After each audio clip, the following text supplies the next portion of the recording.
We're live.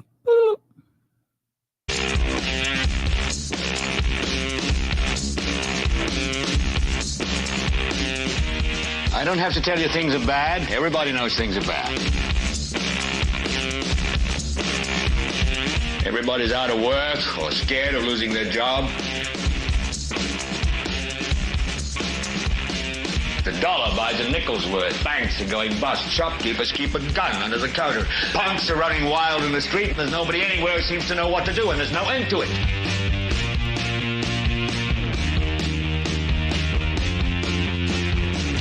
The air is unfit to breathe, and our food is unfit to eat. And we sit watching our TVs while some local newscaster tells us that today we had 15 homicides and 63 violent crimes, as if that's the way it's supposed to be. We know things are bad, worse than bad. It's like everything everywhere is going crazy, so we don't go out anymore.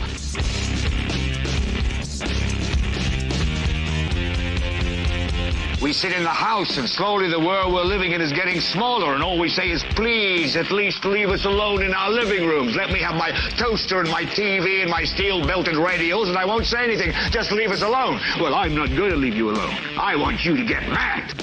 I don't want you to protest. I don't want you to riot. I don't want you to write to your congressman, because I wouldn't know what to tell you to write. I don't know what to do about the depression and the inflation and the Russians and the crime in the street. All I know is that first, you've got to get mad. You've got to say, I'm a human being. God damn it. My life has value. So, I want you to get up now. I want all of you to get up out of your chairs. I want you to get up right now and go to the window, open it, and stick your head out and yell, I'm as mad as hell, and I'm not going to take this anymore. Hello there, ladies and gentlemen, and welcome to the Political Spotlight. It is Monday, the 8th. No, the 5th. The 8th month, the 5th day. Sorry, my voice. Let's try that again. Hello, ladies and gentlemen, and welcome to the Political Spotlight. This is Monday, August 5th, 2024. This is the 256th episode of the show. We're calling it the After Party, and generally the after party would imply that it's going to be something fun and it's something amazing after maybe something else amazing, and that's not really the case. It's been one hell of a day. It has been one hell of a day. And I knew that coming into the actual day that it would be crazy. We talked about it last night, of course, and got everything ready. And it truly was a busy and crazy day. Started out in the morning with several different meetings. Being the first Monday of the month, there were several governmental meetings that took place all throughout the day. That includes Delaware County and Randolph County Commissioners meetings, both scheduled meetings for 9 a.m. There was then a Winchester City Council meeting at 6 p.m. tonight, a City of Muncie public hearing at 6:45, and then a regularly scheduled August monthly meeting set for 7 p.m. this evening. There was also a Madison County Election Board, which was a special meeting that was published back on the 1st of the month, Thursday the 1st. That was scheduled, and it was held at 10 a.m. this morning. Then apparently there was another meeting scheduled at the same time, also in Madison County, with the commissioners that was going on, and there was a little bit of confusion on whether it was scheduled or whether it wasn't scheduled. And I think that we're finding out now that it was apparently scheduled at some point in the past. We're still looking into that, and so we're going to get to the bottom of all of that.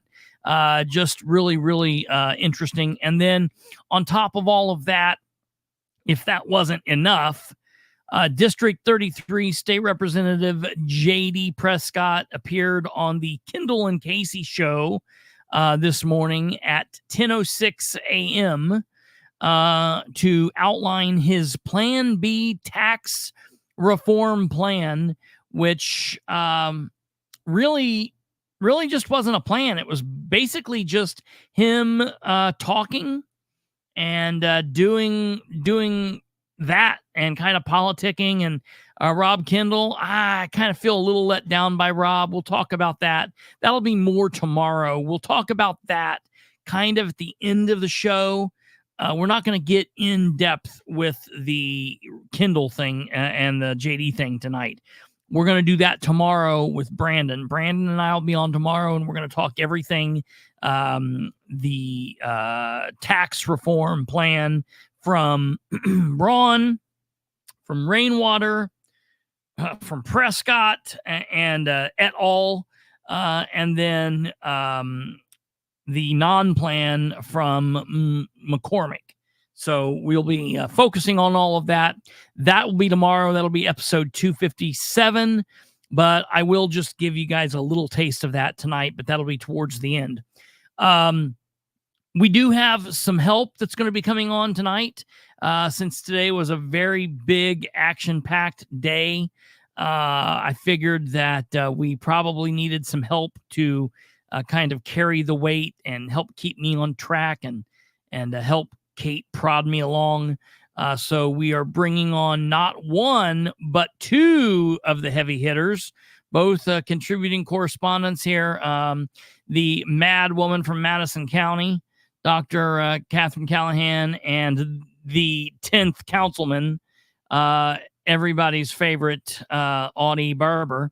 They're going to be joining us here in just a second. Before we get started on all of that, I do want to remind you all that we are being broadcast to you live from YouTube, Facebook, X, maybe TikTok, and we are this close to being on Rumble. We'll be there soon. I'm hoping to be there by the kickoff of next week's round of shows, so I will keep you abreast of that information. We'll keep you posted.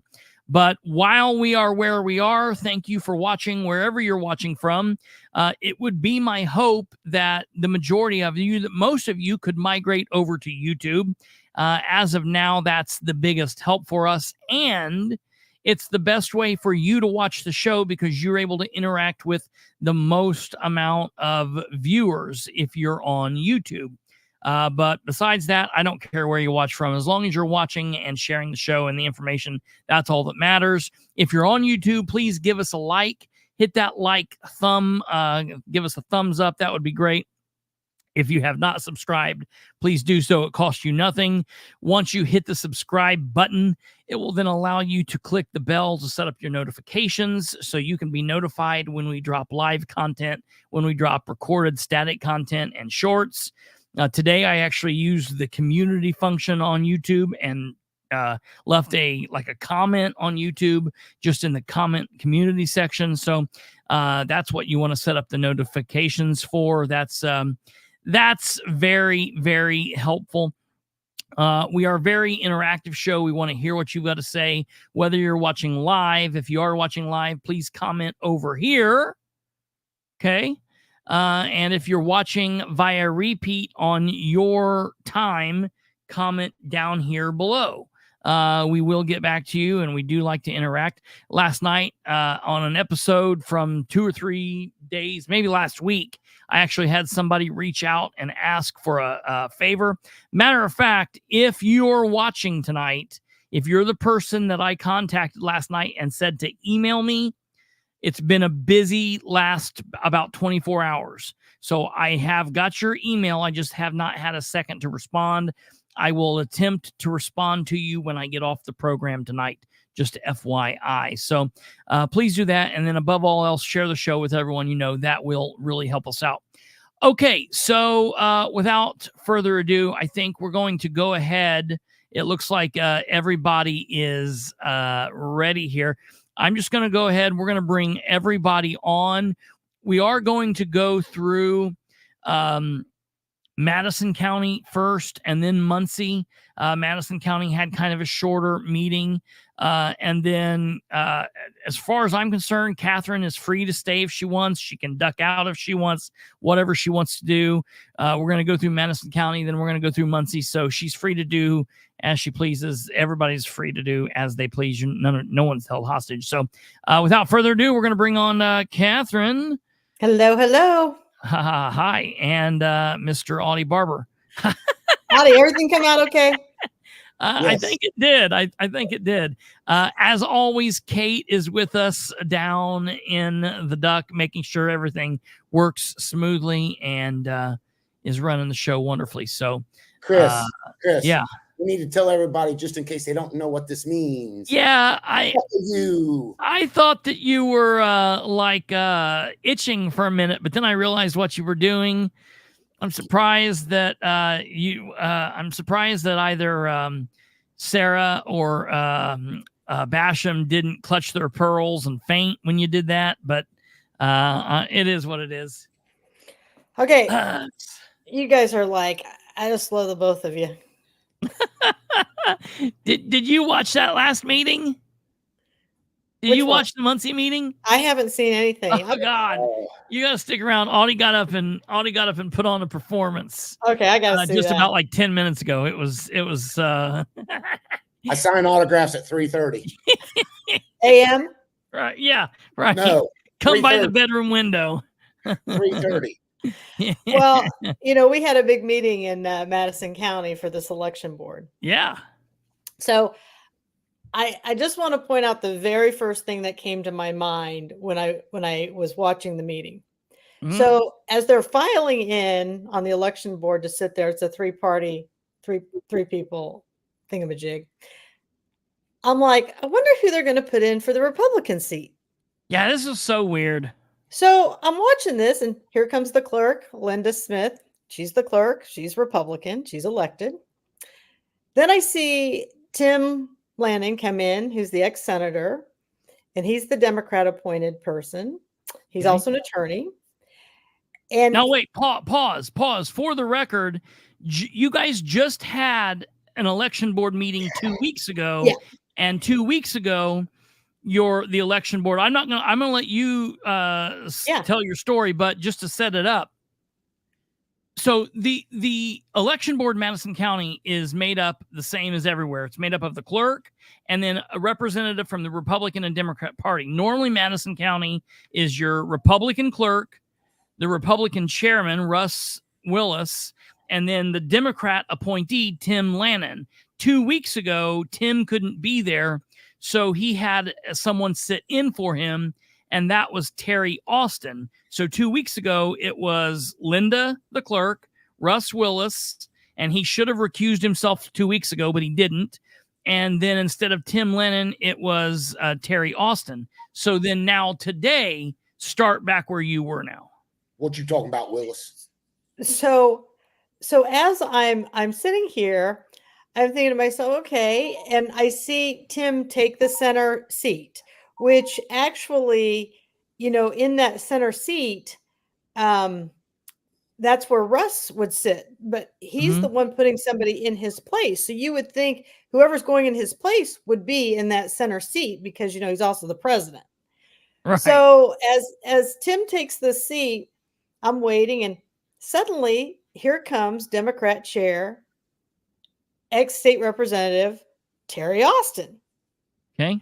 Thinking to myself, so our Republican chair put the Democrat chair in his seat as his proxy. Does anybody think this is crazy? I mean, maybe it's just me, but I don't even know that he's still a Republican in good standing because now he's putting Democrats in Republican seats. I mean, I'm just totally floored by this. I don't know, but maybe it's just me.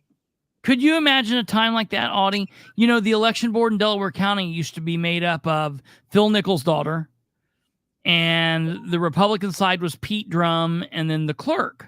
Could you imagine a time when Ashley Nichols couldn't be there, and the Democrats would say, we'll put in the Republican chair as our appointee to our position. Ain't no way. There's no way in hell that would Did you happen. see Joe Biden asking Trump to sit in for him because he couldn't make something for him? Right. I mean, Right. this has got, I mean, if anybody ever wondered if the Democrats and the Republicans were in bed, well, you just showed your cards. But yeah, Biden announced that he's dropping out of the race, and his candidate to take his place is going to be Donald Trump.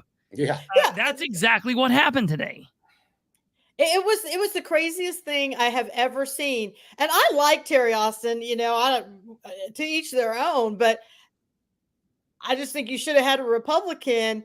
And then Russ wants to claw my eyeballs out about, you know, how I'm trying to destroy the Republican Party. Hell, Russ, you're putting Democrats in your own seat. I think that's doing a better job than me. You said he's a former Democrat elected official? No, not Russ. No, the Not other guy. Russ. The other guy is. Or the Yeah. former Democrat. Maybe he's Terry's They always been a all Democrat. are. Yeah. maybe they're switching parties. Well, that's the thing. To me, the party. We get a lot of that in Delaware County. Well, did you see what Alvin said? Yeah. Do you feel bad about the way you made Linda look today? That's hilarious. Here's No, the 'cause she thing. looks like that all the time. Constantly. I just pointed it out as Dr. Obvious. The thing that kills me is if a candidate, isn't that one of the reasons that Russ challenged a candidate here recently, because they supported another candidate?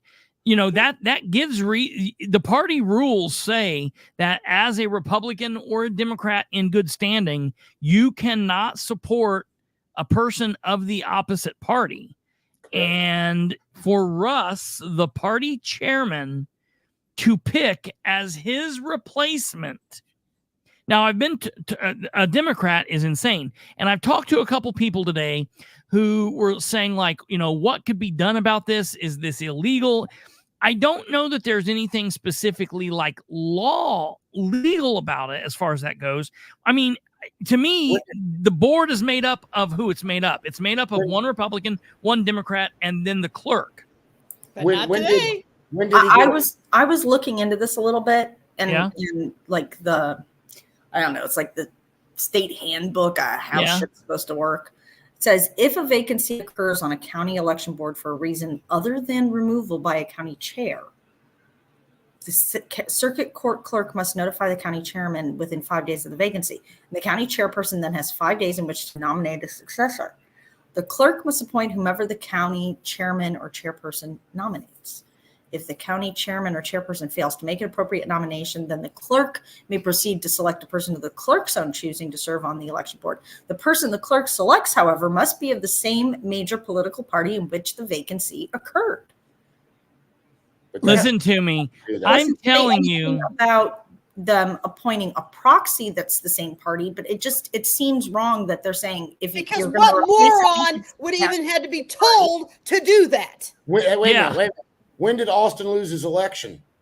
No, Oh, and Terry Austin's Austin a in woman. 2020. It's No, a woman. 2022.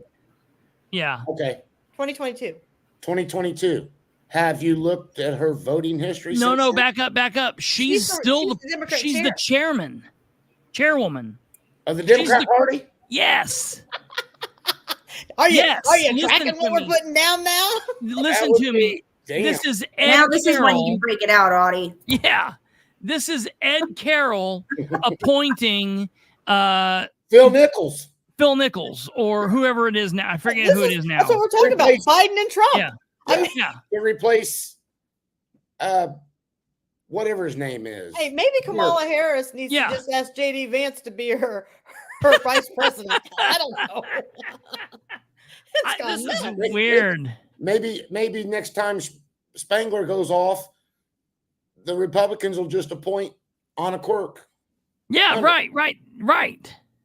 That's crazy. That's crazy. That's It's absolutely not crazy. just it's a Democrat. It's the Democrat chair. Yeah, it's nuts. So, okay, we're going to play a little. Yeah, we're gonna play a little bit of this meeting here. Did you happen to send me Tim's findings? Yeah, Kate's got it in the got Okay. it in the duck or in the messenger. Okay. She can pull it up. Oh, yes. Okay, cool. It's all right. We got it. Okay. So here's the meeting. We'll go. This is a really short meeting. We'll get through. Yeah. Is that where they're going to put the next nuclear waste site? No, it's already there. It's already there. Ow. I gotta have a cigarette on that one. Yeah, right. Modifications that they'd like to make to the findings, or if they have their own findings, if this is not. Okay, so this is the beginning of the meeting. Real quick, here's Linda. She is the Republican clerk. For those that are playing along at home, Linda is the Republican clerk. This is Tim. He is the Democrat appointment to the seat generally. Okay. And today he is in the president's seat, which is normally held by Russ Willis, but Russ Willis had to step down because the complaint is about Russ Willis. And this person is then Terry Austin. Who is the Democrat chairwoman. And she is actually who Russ, a Republican, the Republican chairperson, he picked. So in his full bench of friends, he didn't have any other Republican that he could put in this seat. So a Republican chairman picked the Democrat chair. And I also wanted to point out that in this meeting, we now have an attorney in place. 2 weeks ago, there was no attorney in place. There was no attorney in place. And then if you just look over here to the left and you see the knee with the piece of paper, that is County Attorney Jeff Graham in attendance. So a whole lot of attorneys started attending this meeting. Yeah, right. All of a sudden, we got a lot of attorneys. Who is this right here? I don't know what his name is. He was there when I had my election challenge, and I'm just going to say it out loud. He's about as ineffective as tits on a boar. He's Audie,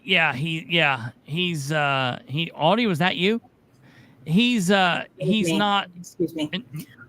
Point of order. We've got some people in the comments who are concerned about volume. So when you play this, they're going to be cranking the volume to be able to hear it. So don't give everybody, like a 3, 2, 1. I'm talking. Yeah.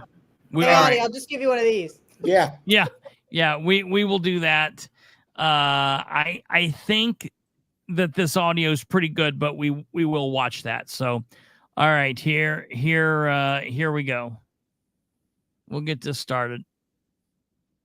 Review the statutes that were cited in the meeting. I've taken the liberty. It's my understanding that the board decided at the conclusion of that meeting that today we would look at findings to be by the board.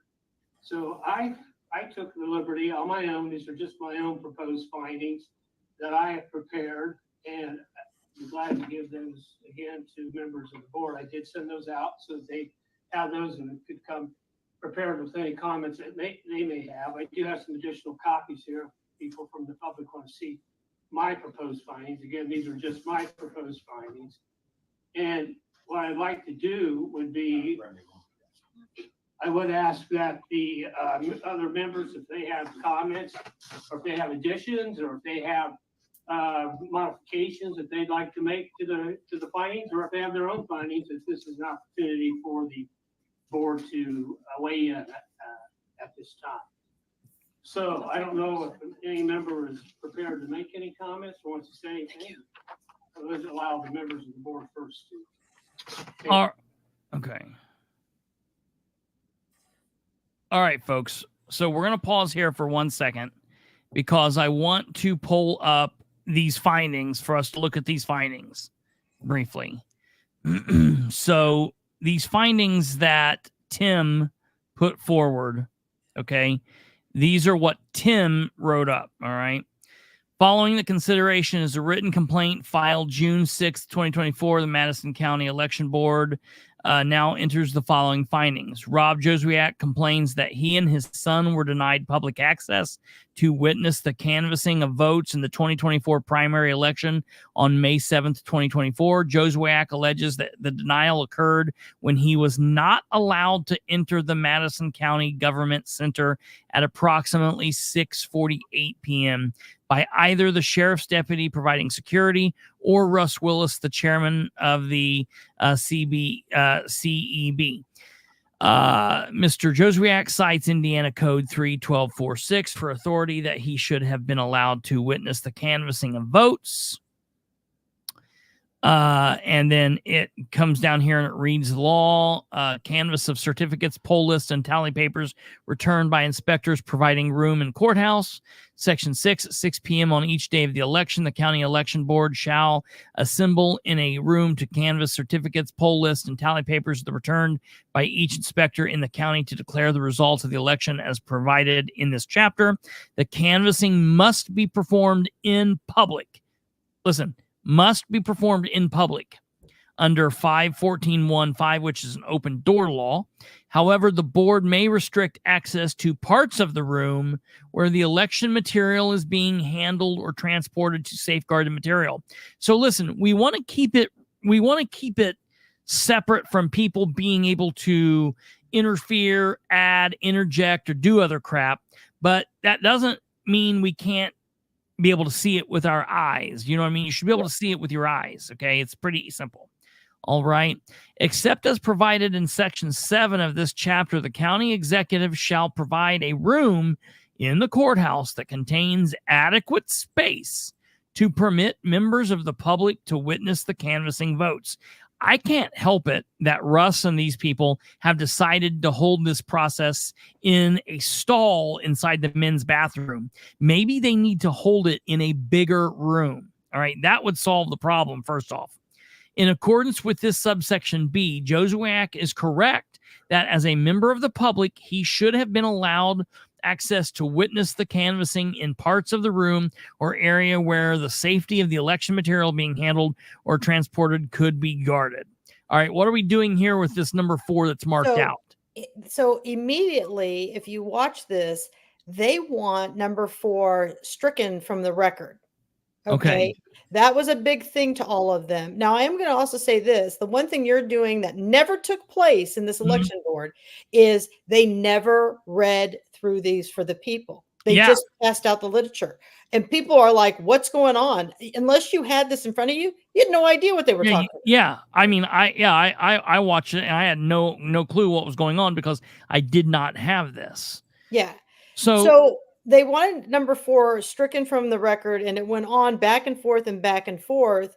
And, you know, Chris, as you read that, I've got a comment once you get done reading 4. Okay, so 4 says, the county election board finds that the omission of this access was due to an inadvertent failure to apprehend, understand the complete meaning of the statute and the previously established policy of the board in the middle of an extremely busy and complex moment at the start of canvassing of votes on election night. The CEB does not find the admission was due to any intentional malice to deny Mr. Jozwiak the access allowed by the statute. So a couple things here. The most important thing is that this last line, the county election board does not find the omission was due to any intentional malice to deny Mr. Jozwiak the access allowed by the statute. Now, listen, Austin and Smith were adamant that had to come out of there. So my question is this. By striking number 4, could one conclude that Russ Willis did act with intentional malice, denying Mr. Jozwiak access, violating Indiana Code 3-12-4-6? Absolutely. They're so adamant, tells me that they think he did act in malice. They admitted right there that they didn't know what the law was. So that's the reason they took it out. That doesn't matter. Yeah. No. Wait a minute, Audie. You have to see. Last time, Russ was like, well, I didn't know we had to have badges. Well, I didn't know we had to do this. But then in other videos, you know what he says to you, Audie, when they say, well, what's the statute on? He goes, it's the Russ Willis statute. It's the Russ Willis statute. Well, somebody's going to have to crack his balls. Yeah, right. We're working on it. Well, yeah, right. That's what they're doing. So I think that's a really good thing that they took that out. Yeah, Yes. because it just shows. I mean, I get it. I get it, Linda Smith. You're afraid of Russ Willis. I get it. Mhm. But here's the bottom line. If you're that afraid, step aside. We'll caucus somebody in there, and I can guarantee you that person's not going to be afraid of Russ Willis's lashings. Yeah, right. Yeah. Here's the thing. Just because you don't know what the rules are, don't mean you can use that. Well, sure, right. Oh, Jerry but they Dishman feel they tonight. can. Yeah. I told Jerry Dishman tonight at the council meeting. Yes. Right. It's I don't give a shit. If I'm breaking the law, breaking the Yeah. rules, they're still going to come after me. I don't care Yeah. who they are. If Yeah, they're breaking right. the rules, go after them. I had a judge tell me that one time. Just Yeah. because you don't know the law doesn't mean you're privy of it. Doesn't. Right. Yep. I agree. That's So- not an excuse. Yeah, but that's the excuse that Russ, and I'm sure Russ has played this card time and time again. And got Oh, back- yeah. He's no dummy. Linda's no dummy. Yeah. They all know what time of day is. These guys are career politicians. Yep. Career politicians. Russ played that game when they were testing the machines Yeah. to say Yeah. that you couldn't take pictures of the records. Right. And then Linda Smith was like, well, as long as the intent was there to put the initials, it's okay that they didn't put the initials. I'm over it. I'm going to Yeah. vomit all over you guys. No. That and that specifically is not okay. I mean, that is a major problem. Go and vomit. every There's your time- going to vomit. Yeah. Sign your resignation out, bitch. Right? And every time, all she wants to say is, I've only been doing this for a year and 3 months. I've only been doing this for a year and 8 months. I don't care. You're No, getting yeah. a paycheck. No excuse. Spangler used to say that, and it's like, dude, you're now into the second term. You know what I mean? Like, how long are you gonna that honeymoon period of learning that lasts about a month in my opinion. Now, there's a second page to this. Yeah. I'm and going they down to the second struck page now. 5 as well. Okay, so then it goes on and it says, number 5, the CEB finds in order to assume compliance with the statute going forward, the following policy shall be implemented. Members of the public shall be allowed to access the area in proximity to the room in which canvassing shall occur where they can witness the same. Due to the limitation of space, the CEB determines the number of members the public shall be allowed No, they don't. I don't like this. Shall access be no more than, and there's no number put in here. Number 1, they didn't put any number in here. Moving on, a member requesting to witness shall be issued by the CEB a badge designating them as such, which shall be worn at all times. I'm okay with that. No, you're not. Well, listen, I'm okay with them giving you a piece of paper. What I don't want is I don't want you to have to give ID for it, and I don't want them to restrict how long you can wear it. That's Chris. we're going to get into that. Christopher, no. Because what if somebody's working and they have a chance to get off work and stop by there? They haven't notified the right people to get the badge. No, that you Oh. do it at the door when you walk in. Okay. That I'm if well, that's I guess a big situation. Which is it? Do you have to? Are they saying you got to do this ahead of time, or are they saying Well, you do this at the door? At the last meeting, Terry Austin said, no, they should be able to be set up at the time when they present to the door. Yeah. That's right. Right. So she's saying, no, you guys know better. And that they should be able to do it when they present to the door. But now they're like, but you can only have 10 minutes in there, Audie. Yeah. Well, I can't see the cheating in 10 minutes.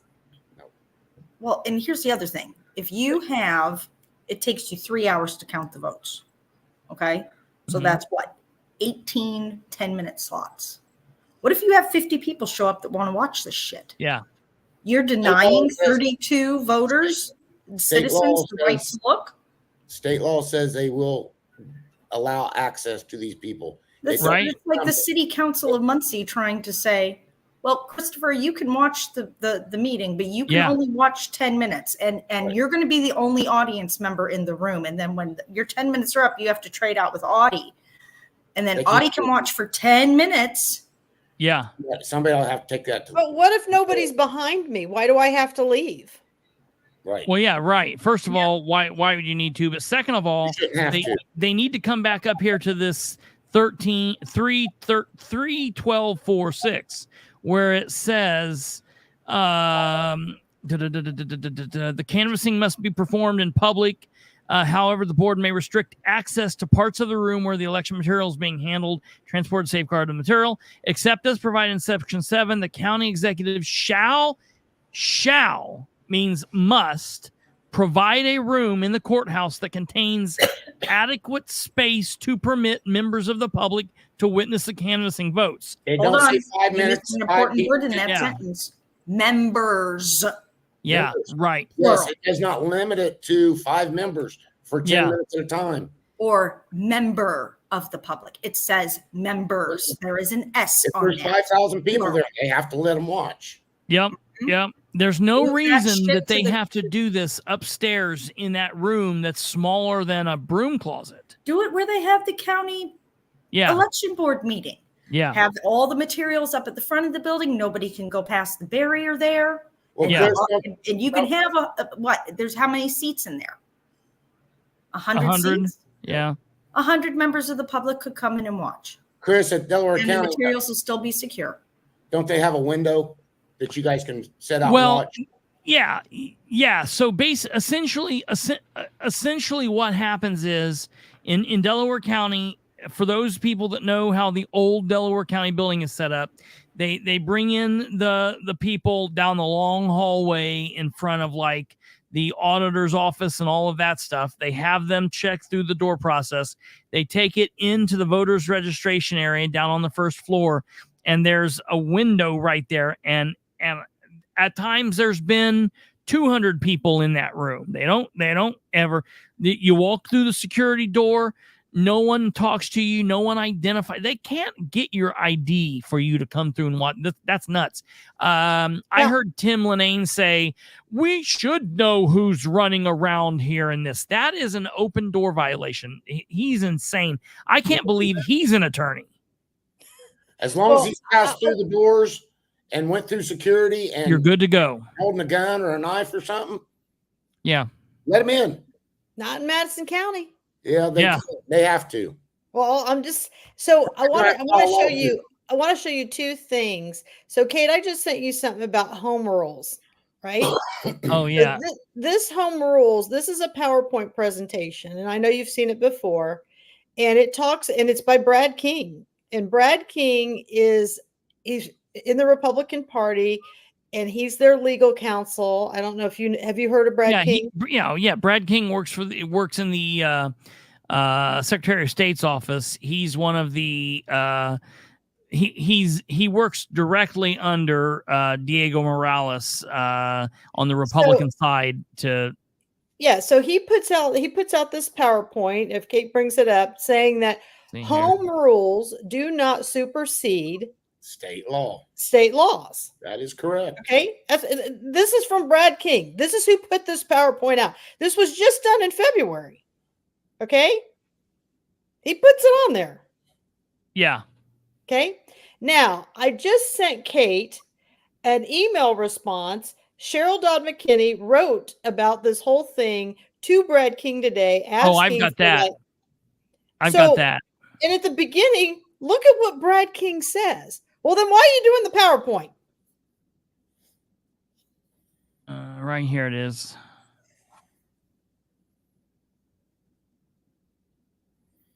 Leave. Share the tab. Here we go. Okay. Dear Miss McKinney, thank you. Oops. Oh, she's got it there. Which one's easier to see, that or the other? That's good. There we go. There we go. Dear Miss McKinney, thank you for your message. Under Indiana law, the Indiana Election Division has no authority over county election board or a political party chairman in the exercise of their tasks as board or the internal functions of the political party. Okay. So I'm going to give him a little bit of an out here, Brad King, because he's technically correct. So they don't have the authority over the party. All right. I think that they could have a little bit of say over the election board. I think that there could be a little bit of rule there where they could make a ruling over the election board. Now, I will tell you, anytime that we've done challenges or we've wanted to fight challenges, the Secretary of State's office, under various different Secretary of States, have always said, not being blasphemous here, but saying that basically in the political world, the election board is God. What they say goes. But what the election board says goes. But home rules don't supersede Indiana code. Right. And time again, Madison County has done just that. Well, yeah. You're correct in the fact that what the board does when they are making the rule that stands against all rules has to be within the state code, and if it's not, then your action there is to sue. The only recourse there is to sue, and that's what you're going to have to do. So now, what they wanted to jump on, Audie, is, well, this time they brought it up. We didn't let Rob in because he brought his 4-year-old son with him. It doesn't matter. They don't have. Oh no, they made a big deal about this, and now members of the public. It don't say from the voting age or anything like that. No, they want to implement an age restriction for you to come in on canvassing. But you know what was the cream of the crop? I think all children should be involved, and I thought it was great to see Terry Austin bring her grandchild today. Yeah. Sure. And she had a grandchild there. But she's allowed to be there? Yeah, she's in the seat. Matter of fact, at one point, because of whatever's going on with the grandchild, she gets up and leaves the seat and walks into the other room for a moment. Now, in that case, I could almost say her having the grandchild kind of hampered her position in the board. Now, I don't think that it stopped her from being able to hear just because she was in this little doorway. I think she's just fine. But the point of the matter here is, if she was able to bring this kid to this board meeting, there's nothing wrong with Jozwiak or anyone else bringing their children to the political process. My stepkids, anytime we ever did anything political, they were always involved with that. That is insane. You cannot discriminate because of age. I think it's great to have the children. Before my daughter could vote, I'd take her in and let her look at my vote. Absolutely. I can do that. They shouldn't keep them out because they want to watch somebody. Well, at one point, Tim says, well, Catherine, we don't want a whole classroom to show up at these. Why not? Why not? They should be exposed to this stuff. We might have more voter participation when those kids get out. We have children field trip opportunity, right? Yeah. We have high school students address the city council all the time. All the time. Audie, vote. In Madison County, if you have a valid ID, then you can attend. This is what they're saying. This is my valid ID to them. All right, let's go on and listen to a little bit more of this here. Subjective type of a observation of what was going on that evening. CYO. Or any other? Let me just ask you. So we have some examples from Hamilton, Hancock, Grant, and Henry County of how they handle their tabulation. Chris, hold up just a second. Okay, hold on. This Russ guy is a Republican, right? What? This Russ guy is a Republican. Russ is a Republican, but he's not on the board. Okay, but they're wanting ID for this. Doesn't the Republicans want to throw the fucking ID out? Yeah, right. Yeah. I mean, that's the whole thing. Here, listen. Russ doesn't want anybody involved. Yeah. He's that we're running into another situation where Indiana Republicans are not Republicans. Oh, yes. We got to remember when we're playing the video, we got to pause for a second before we speak so we don't blow their eardrums out. Oh, I'm sorry. You're all right. I forgot about that too. I just get excited. No, you're fine. You're fine. You're fine. I forget about that too. Quit flirting. Yes. What? Quit flirting with me. Quit calling me fine. All right, here we go. Jump forward here. Would be further refined as to this need. And I think that's what we should do. I mean, for example, when you say, well, the public should be given a 10-minute limit, I'm not sure why we would need that. I mean, it's my understanding, please, no comments right now from the public, but it's my understanding that in the past, and I don't know how many people showed up. I think in the 2023 election, one person showed up. So why would we limit that one person? If the one person wants to be there throughout the canvassing, and right, Danny. We need to probably get a better feel for exactly what is the canvassing. When does it begin? When does it end? What is it that the public is to actually watch? I think that's another issue we should be debating on the 22nd. So we've heard all that testimony. That's been considered by the board. If you have a comment about what we're proposing to do here today, now's the time to hear it. Sir, please state your name. Yes, sir. My name is Larry Savage. I'm a newly elected precinct committeeman. I think it's the board's duty to make sure civil rights of our voters are protected. We've seen election boards here recently where they've let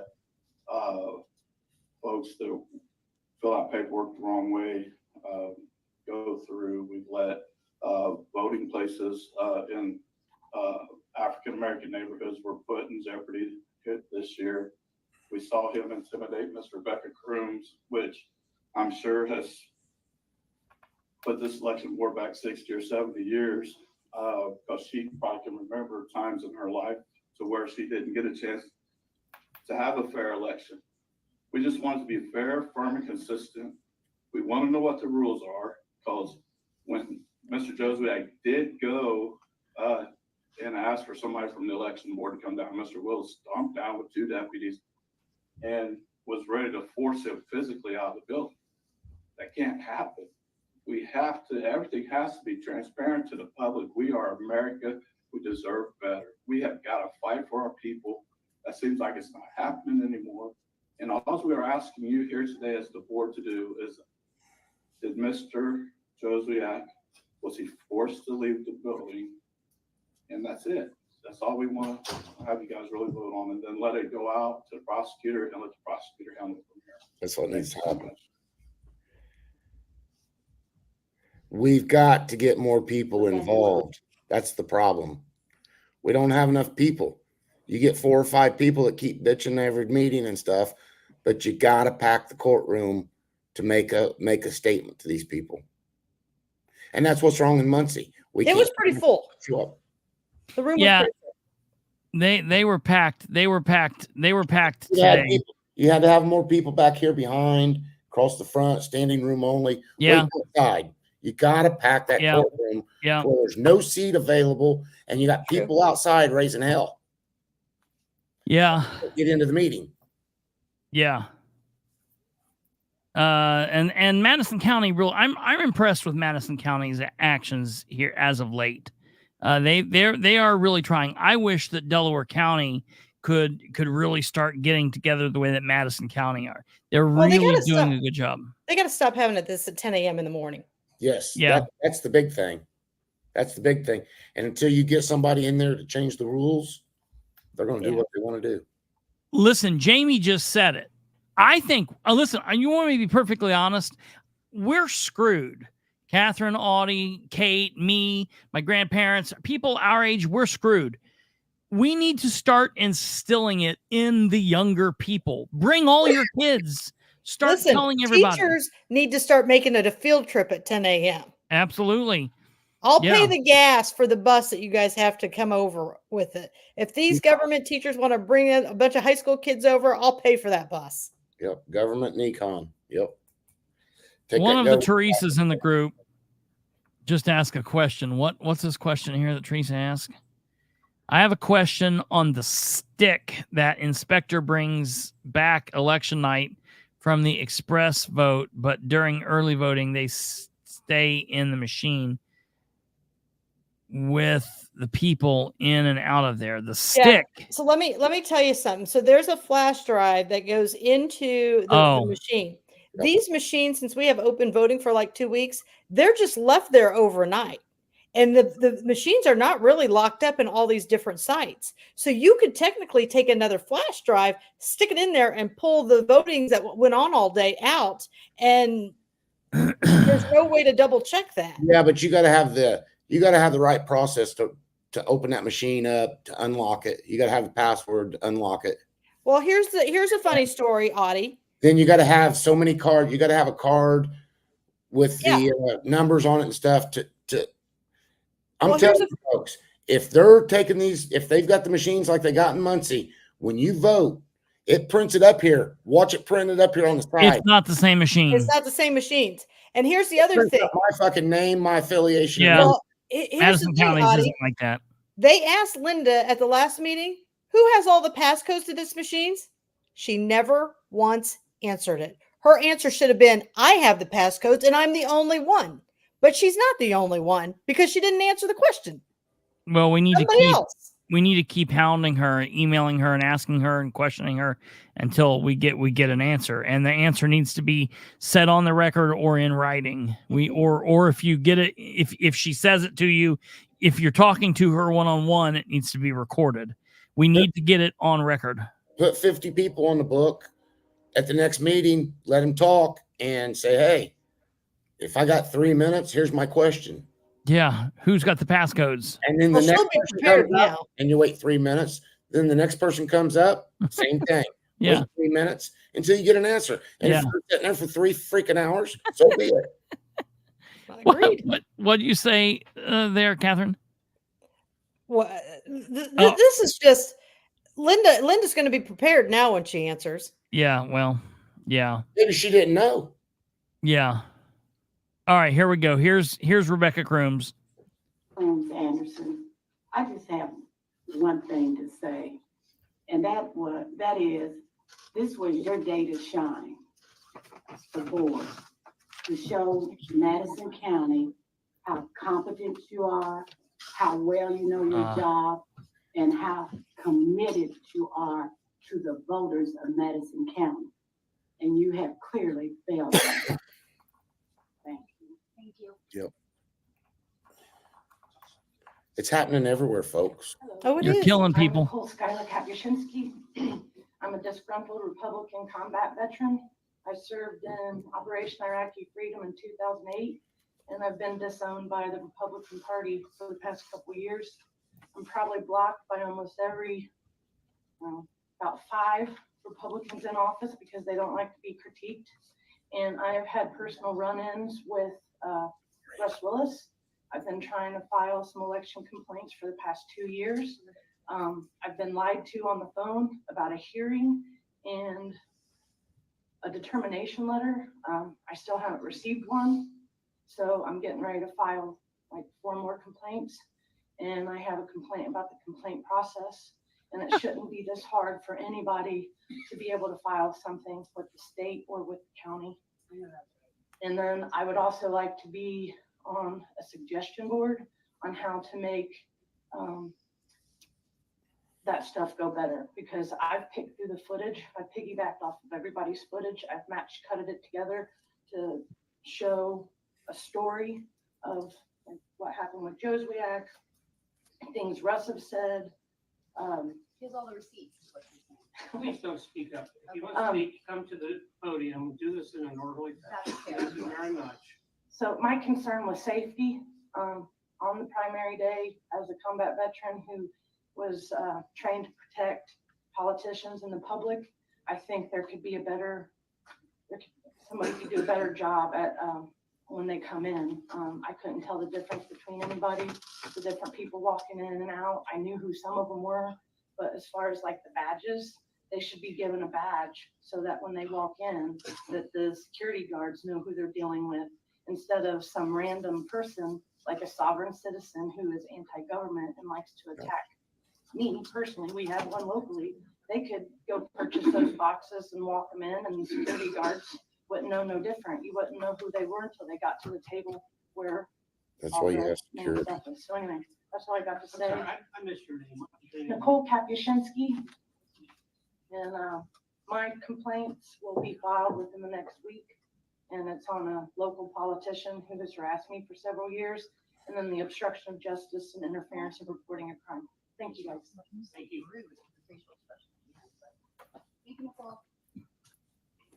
Cheryl McKinney. I like Anderson, this. Indiana.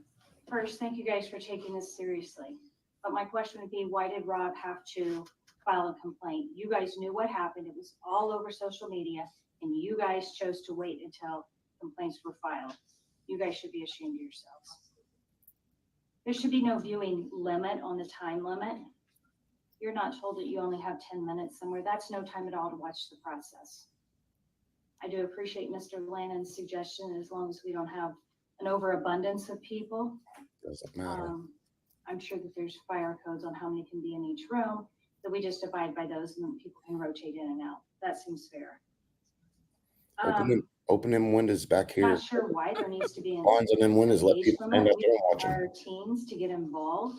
We want our young kids to get involved in the voting process. Mm-hmm. Anderson, Madison County has some of the worst voting records as far as participation. We need to be encouraging that.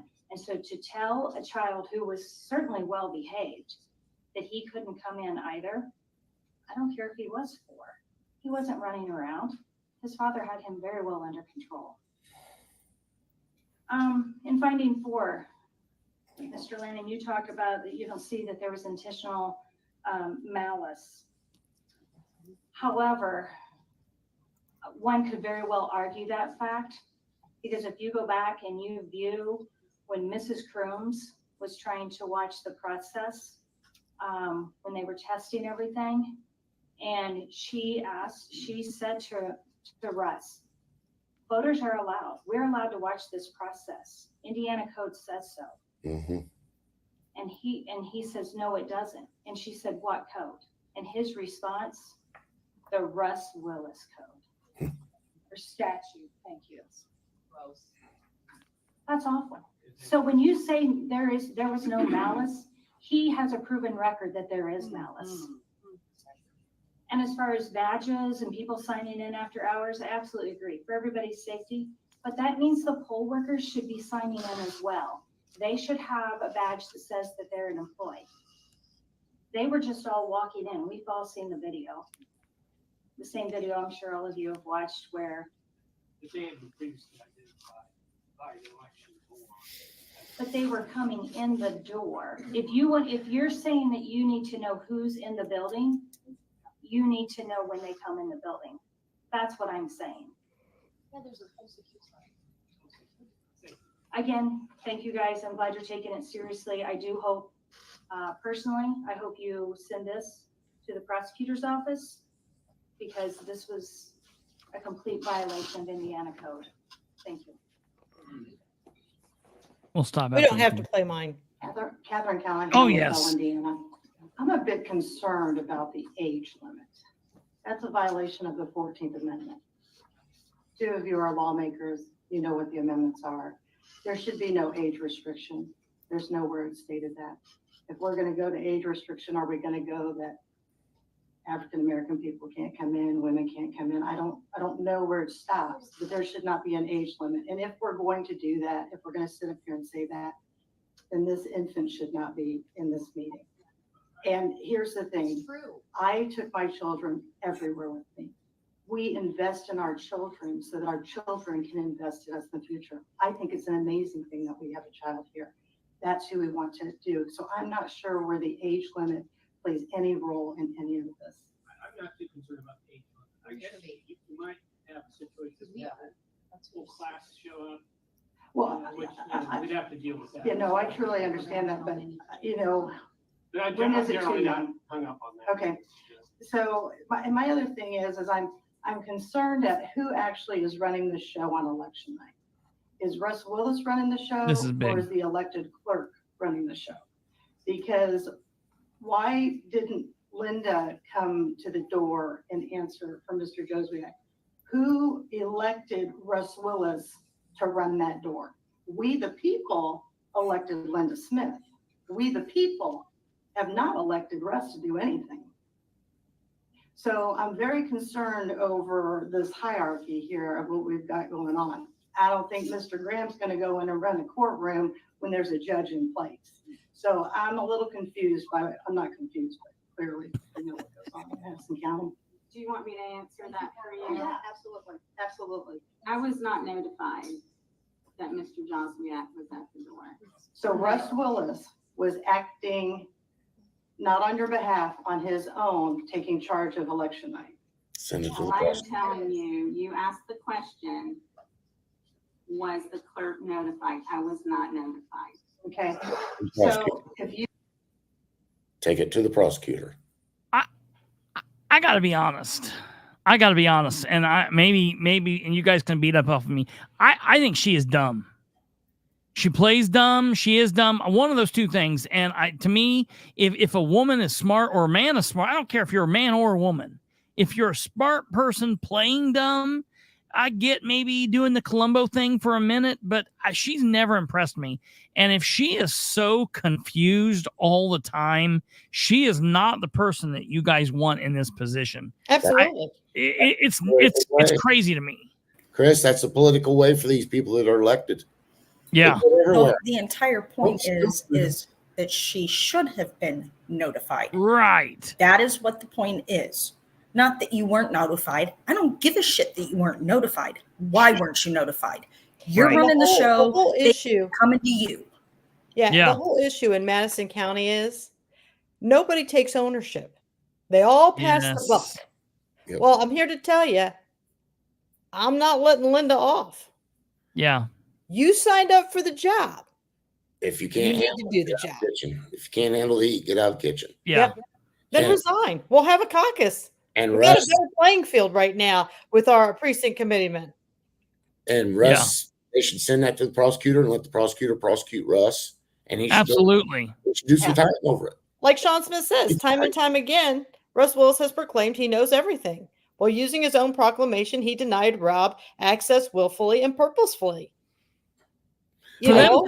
For them to say there was no malice in what he did. Russ's middle name is Malice. Everything that this man does. Russ has no authority to do that. Yeah, right. That's yeah. So, you know, Audie, Rob should have called him. it's funny you should mention that. So if Russ has no authority to do this, don't you really think the clerk should have a problem with this? Don't you Yeah. think she should be the one that's filing some charges? But no, she's left it to the people to do it. Yeah. Clearly okay, here's the thing. When I manage people, there are two types of people. One is you are unwilling to do your job or you're Yeah. unable to do your job. Yes. If you're unwilling to do your job, then get out. Yeah. If you're unable to do your job, then I, as a leader, have to figure out how to make you successful and what you can do. Right. Okay. Sure. The problem with Linda is she is both unwilling and unable. Yeah. We're screwed. Yeah. Yeah. Yeah. That's She's a double whammy. Gotta Yeah. get somebody there in 2.5 years then. yeah. Okay. What else of this should we listen to? So I really do ask her, like, who's at the door? And the funny part of this, when she says, well, the media came and then I was notified and I came to the door, right? Yeah. So then I said, well, where was Russ? Well, I don't know. I'll tell you where he was. He was up there messing with the voting machines. Right.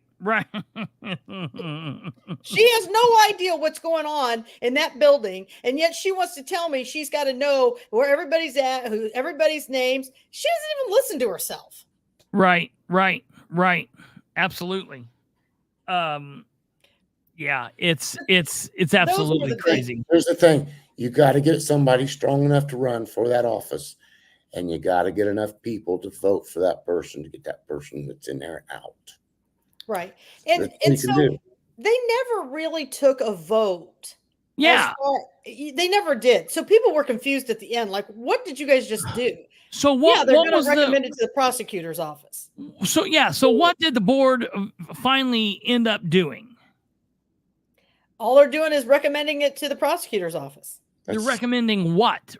Tim's paperwork? Tim's paperwork, and they're taking off 4 and part of 5. Okay, yeah. So they in Tim's paperwork, we've got what's there in 1, we've got what's here in section 2, minus all of 4, and then we've got what's here in 5 minus D. Is that what you're saying? That's what they're saying for right now. Okay. And then, all right, on top of that, you've got Larry's police report. And I'm telling you, I don't know if Rob's watching this or if Rob will see this. Rob, please, dear God, get into the police department and file a police report. I love that Larry did it, but that's like Audie's car getting broken into and I go and report it. I'm not the victim. I'm just a person out here floating around in the world. Okay. The victim of the crime needs to make the report. I want to point out something that everybody needs to know. I have some friends. I know people find this hard to believe. Yeah. So I had a couple judges and attorneys who've been watching this whole thing since I was in the coroner's role. So I'm not I'm so smart. I know all these things. Sure. I have a lot of good counsel in my back pocket. Mm-hmm. And they wanted me to make sure that Madison County is aware of this. By state law, Rodney Cummings is allowed to pick the special prosecutor. Mm-hmm. That is a law. So say like Audie and I'm the prosecutor. I call Audie and say, hey, I need a favor. Mm-hmm. Audie's like, yeah, man, you've helped me out many times over. What do you need? Sure. I need you to find that Russ Willis is okay. He didn't do any wrong. Can you hook me up? Right. Absolutely, man. We're all good. That's how this works. This is why we can't find Steve Sumner. This is why Steve Sumner's is on the run. So are we going to see the same behavior now with Russ when a favor is called into another prosecutor? That's the reality of it. And this is a terrible law, but people, you need to know that Rodney gets to handpick whoever he wants to oversee this case. And here's the thing that happens every day. Yeah. It happens in criminal. It happens in libel. It happens in malpractice. It happens every day. You let me win this one, I'll let you win the next one. That shit goes on all the time. Or look, I've got a paper bag here that's got $15,000 in cash that we're supposed to divvy up, and this shit's supposed to go away. It happens, folks. It happens. You don't think it does, but it does. I promise you, it does. Alva wants you to play the last part. Alva, all right. Yeah, we can do that. Let me find out where we're at here. You were never notified, and it's your show to be running. You probably should be the first person who's got a huge problem with this, because when someone like that goes and is running the door when it's your show, that means you've got no control. Now we don't even know if voting and tabulation is going on correct, because you don't even know who's running your front door. I knew that the sheriff was stationed there, ma'am. No, I don't know that you can say that because you didn't know that Russ was running the door. Did you not see on the footage where the sheriff's deputy came and got me when there were 2 members of the media that came? Because they were there. Well, why didn't they come and get you with know. Russ? I don't know the answer to that, and I'm sorry. So let me ask you this. When the 2 people in the media were there, was Russ at the door then? I don't know where Russ was. Exactly. So that's probably why they came and got you, because Russ wasn't at the door. So somewhere along the line, people do not understand who's in charge. That's a huge problem. I'm not even sure from your answers that you know you're in charge. That's a huge problem. You are in charge of this, Linda. The people have voted you into a position to do the right thing, and to blame the sheriff. Yes. I didn't blame the sheriff. Yes, is appalling. All right, please, I did not blame the please. sheriff. You are the elected official. I want to pause this for a second. I just want it to be known that I'm not the world's biggest fan of Cassie Jackson, but I don't have a problem with her going yes from the audience. Tim here causes a bigger ordeal Disturbance. in stopping this instead of just rolling with it. These people have their panties so far up their ass. It's like, Tim, just roll with it, dude. You've sat through these meetings. You understand. I don't understand what the big hard on about this is. Don't stop all of this big ordeal. Just let it go, man. She wasn't doing cartwheels or whatever. She just said, yes, relax. Yes, ma'am. Oh, yes, sir. Please do not make comments. I'm sorry. It's a very heated situation. I know, Very please, fraudulent. please, we're trying to keep it not as Thank heated. you, you're right. Please, All right? thank you. I said thank you. All right, shut your mouth, dude. Let it go Our on. Yeah, job like, when we let's lead roll. people, no matter what position that we're in. Unfortunately, if we take that title and we take that responsibility, we have to know what's going on in all the areas that we're over. If we don't, then we have failed the people. So that's the thing.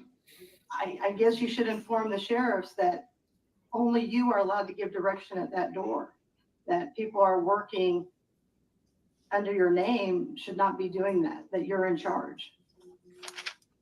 Thank you very much. Thank you, Catherine.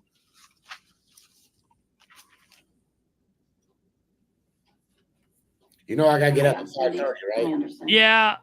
So the biggest thing here is Linda wants to pass this, and this has been going around for a couple weeks. Linda wants to throw the sheriffs under the bus for this. Right. But at the end of the day, Linda, you didn't make it clear to the sheriffs that you're running the show. Right. That's your fault. And the Right. sheriff should know that too, but still, yeah, maybe Russ is running the show.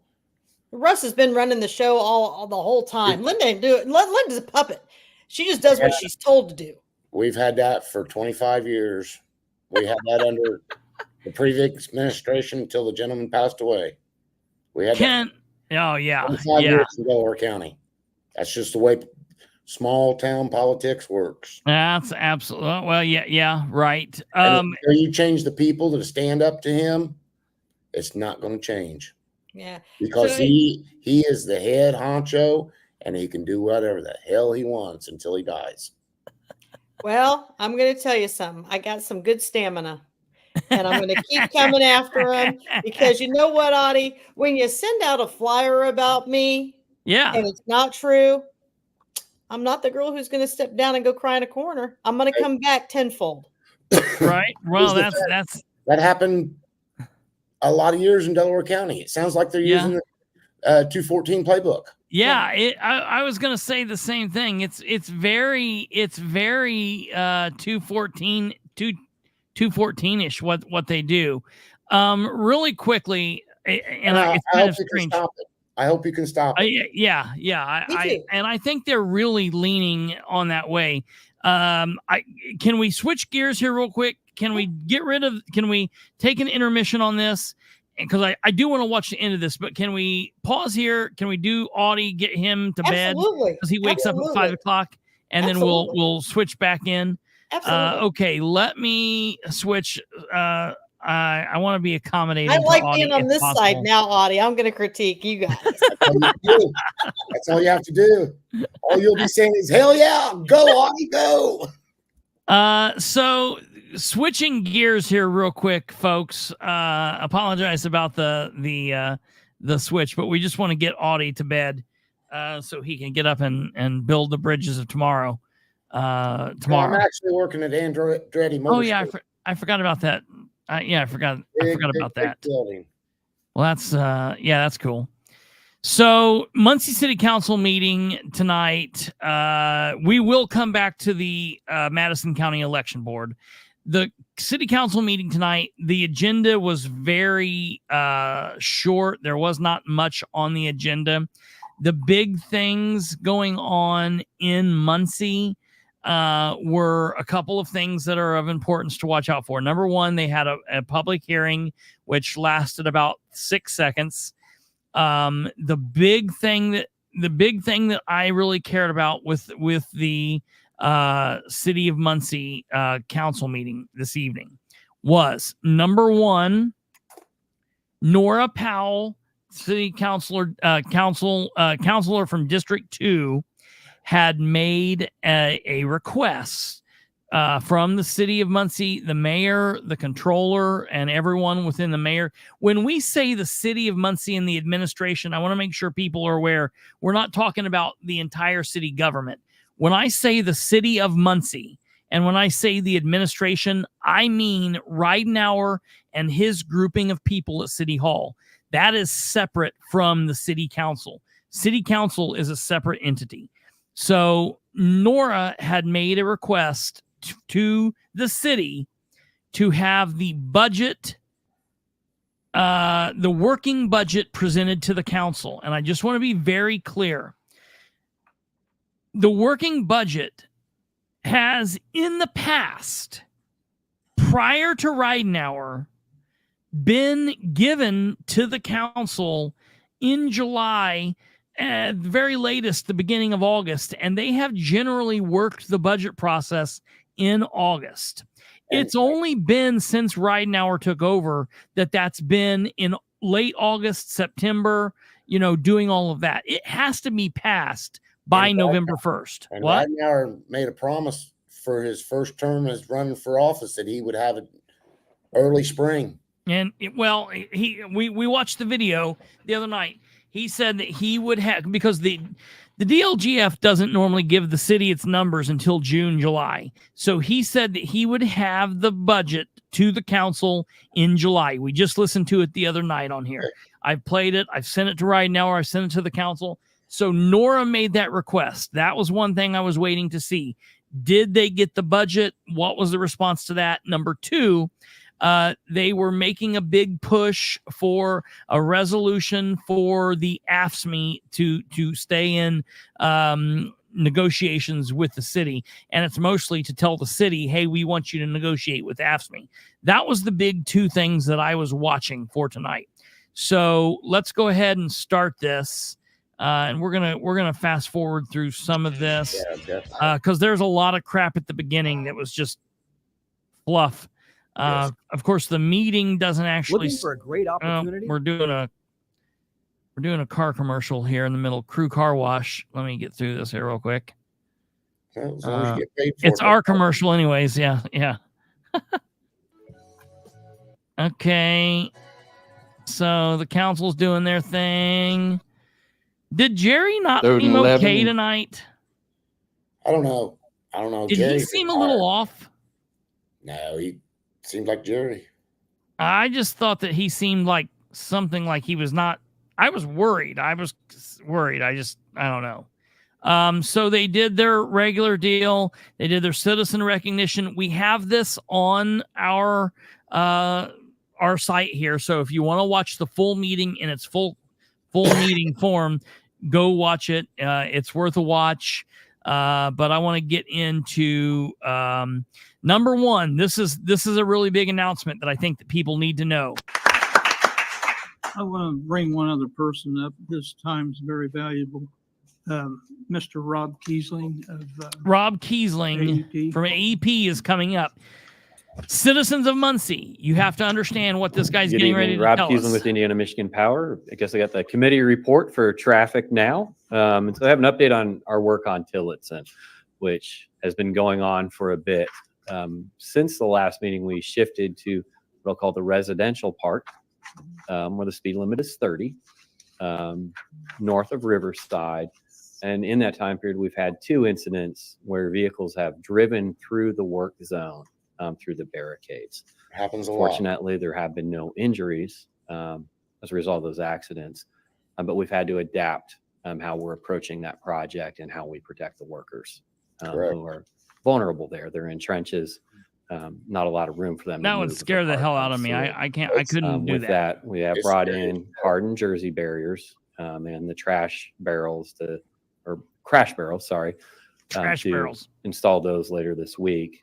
So that part of the project's taking a little bit longer, but the other update is we have to adapt the next section, which is south of this between Riverside and University in front of our substation and the fire station.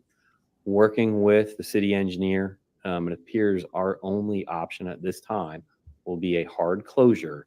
They're closing the road on Tillotson between Riverside and University. So Tillotson is going to be cut in half from Look, north to south. Let me ask you something. They Yep. couldn't have done this when college wasn't in session? Yeah, you got to do it when you got to do it, I guess. I mean- I don't know. Hooking that stuff up, they got to get the conduit in first, and now they're going to hook into the power station. I mean, it's never going to be a good thing, specifically there, that artery. I mean, you're talking about going to the hospital. This is going to, I just want people to be aware of this. This is a big deal for those people out there. And I want to, this is the reason I want to tell you this. For the people out there, and this is very serious.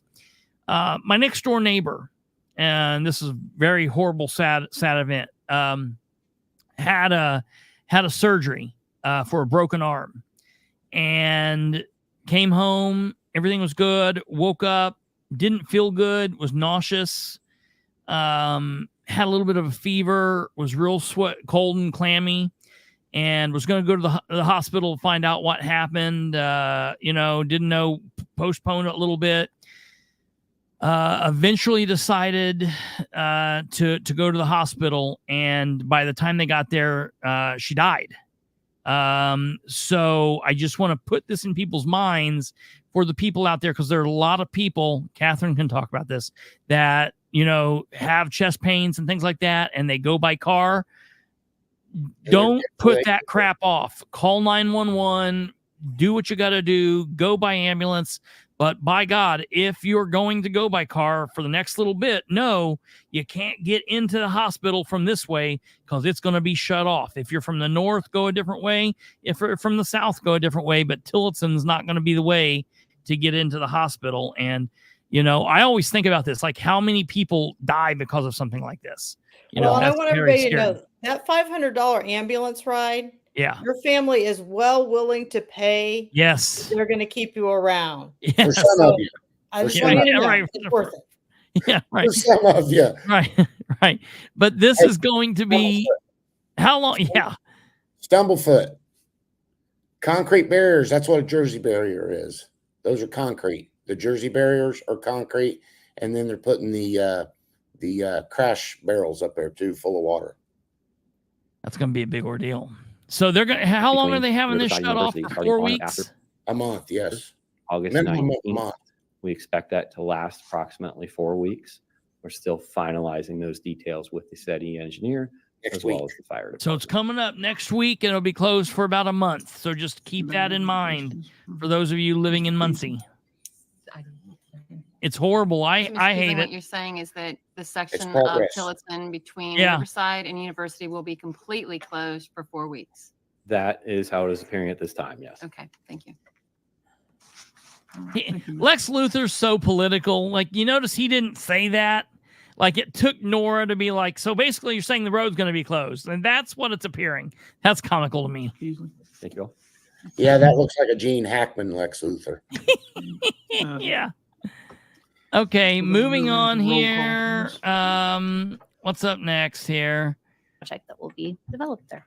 That's the old school down here on Okay. Liberty Street. They're doing the, Bob Scott, Vice President Development, Muncie Mission, 1725 South okay, they Liberty. got the mission thing going on. Just wanted to add a This few this points or is- elevate a few points for that. is that what this it is. Okay. The fire department. Ordinance This is interesting, folks. 16-20. We are 59 minutes in. When did the meeting start? The meeting started at 18. So basically 20 minutes. So we're 40 minutes into the meeting at this point. Okay, listen to this. An ordinance for additional appropriations, fire department and EMS. There a motion to introduce 16-24. So moved. Second. Been a motion in a second.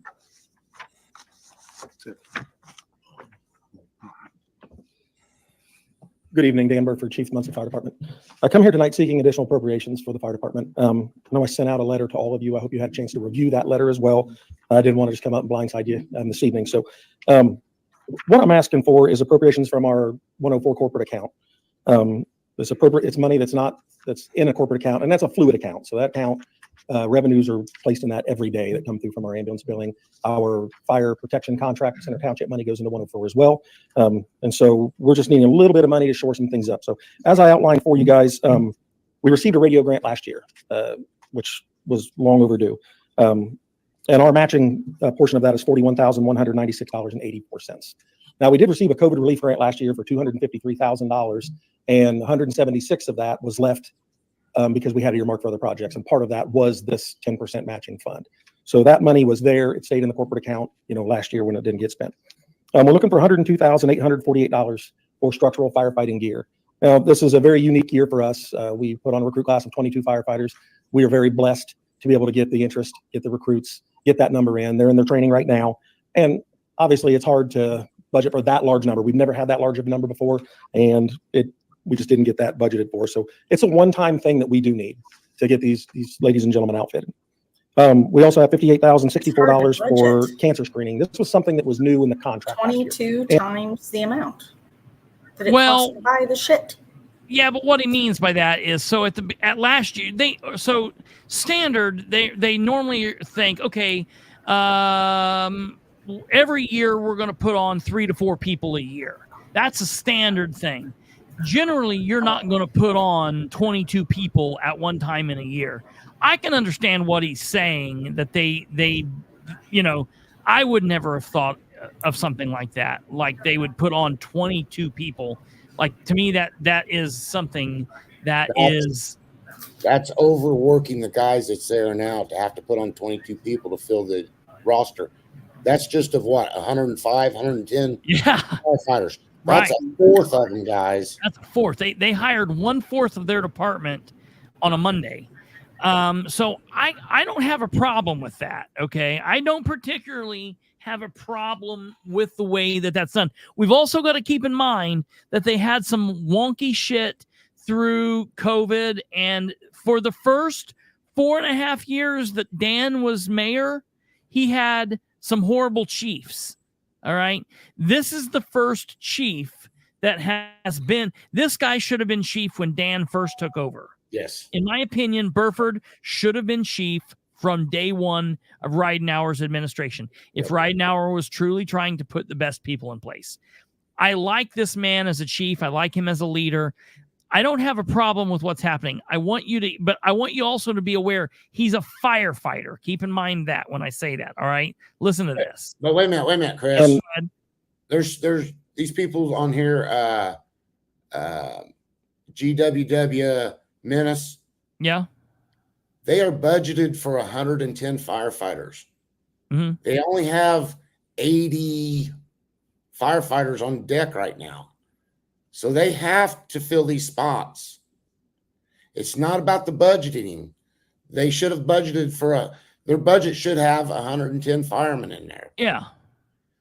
The problem is they're working these guys that's there that want all the overtime they can get, working them, and they're going to get burned out. And that's why they need the overtime money to carry them out to the end of the year till they can get these people trained. These 2 people trained. And the overtime is an issue, but that's not even, if you listen to what he's asking for here, it takes a lot of money to outfit one fireman. It's about $5,000. It's about $5,000 to fully outfit, maybe more than that. Maybe I'd say $5,000 to $6,500 to $5,000, to fully outfit a fireman. And here's the thing. Here's the thing on outfitting a firefighter. Mm-hmm. Now that the COVID's come up, they all have to have their separate masks. Yep. N95 masks. They're gonna have different things. I mean, all of that stuff is their own a thing. Yeah. Their own tanks, their own airlines, their own MSAs. And so when it's not like the secretary of an office retires and the new secretary comes in and sits at her desk. Here, you got to fully outfit these people. So there are costs that normally wouldn't be thought of because they pushed in for this. They're not out. Menace, they're not out of money yet. If you listen to him, he's only spent 62%. Yeah. That's where we're at, 62% of the year. The other thing is, and this is important, they're not talking about raising taxes, or they're not talking about taking money from a general fund here or there. They're talking about simply moving appropriations that was already appropriated to them and moving it into different line items within their budget. No, no, it does not. Doesn't that equipment go with them if they? No. Nope. Well, if they buy their own, it depends on what goes on, because it can't go to somebody else. So I don't really know. Like the tanks and stuff can stay, but the individual things, when you're talking about the fire retardant clothing and their helmets, all of that stuff is very individual. So that's, it's like a bulletproof vest for a police officer.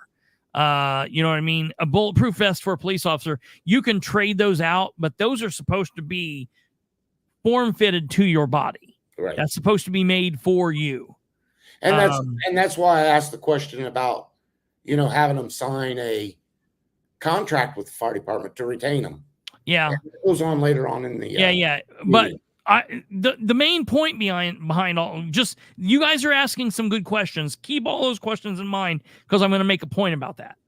A little bit on this. It's an ultrasound cancer screening and a blood test for cancers. We all know, we've spoken many times over the years on the dangers of cancer with firefighters. We are a very busy department. Per capita, we have a lot of structural, fires, and so we are at a much higher risk even than your national average firefighter. So this was negotiated in, but there was a lot going on at the time, trying to figure out costs, figure out things we didn't get enough budgeted for. I have to tell you that during this cancer screening, just one individual alone, it wasn't just cancer screening. They found an issue with this young man's heart that literally saved his life. They told him immediately, you need to go to the ER.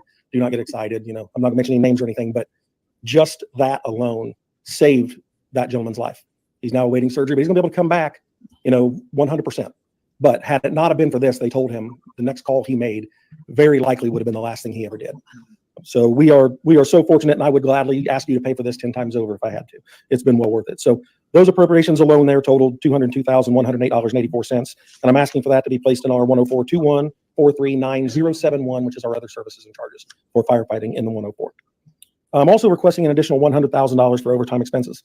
And I know if you go through the budget, I need to explain a couple things to you. Right now in our 101-21, 411160, which is our overtime. All right, you hear him saying different numbers and kind of whatever. Here, just keep this in mind here in a minute. And that we are over budget considerably on that. One of the big problems with that is for some reason with our payroll, and it's something that we've been trying to get ahead of, is every time a minimum staffing is logged, it comes out of that account, no matter what account the firefighter or the paramedic is paid for. So we're going through right now and doing amendments. We're gonna have to do payroll amendments for the firefighters paid out of 104-21, the 105-21, and also the paramedics paid out of 104-24. So we know that right now we have, $293,000 that has to be adjusted from that alone. So with the remaining balances for the overtime in those two 104 accounts, the 105 account, we're currently at sitting on a balance surplus, basically, if we write those accounts. So it's going to bring the 101-21 back pretty close. I also put in the letter where I talked about the 101-21 for 111-24, which is our firefighter pay. We're at 61% for payroll this year, and we're running under due to our shortfall.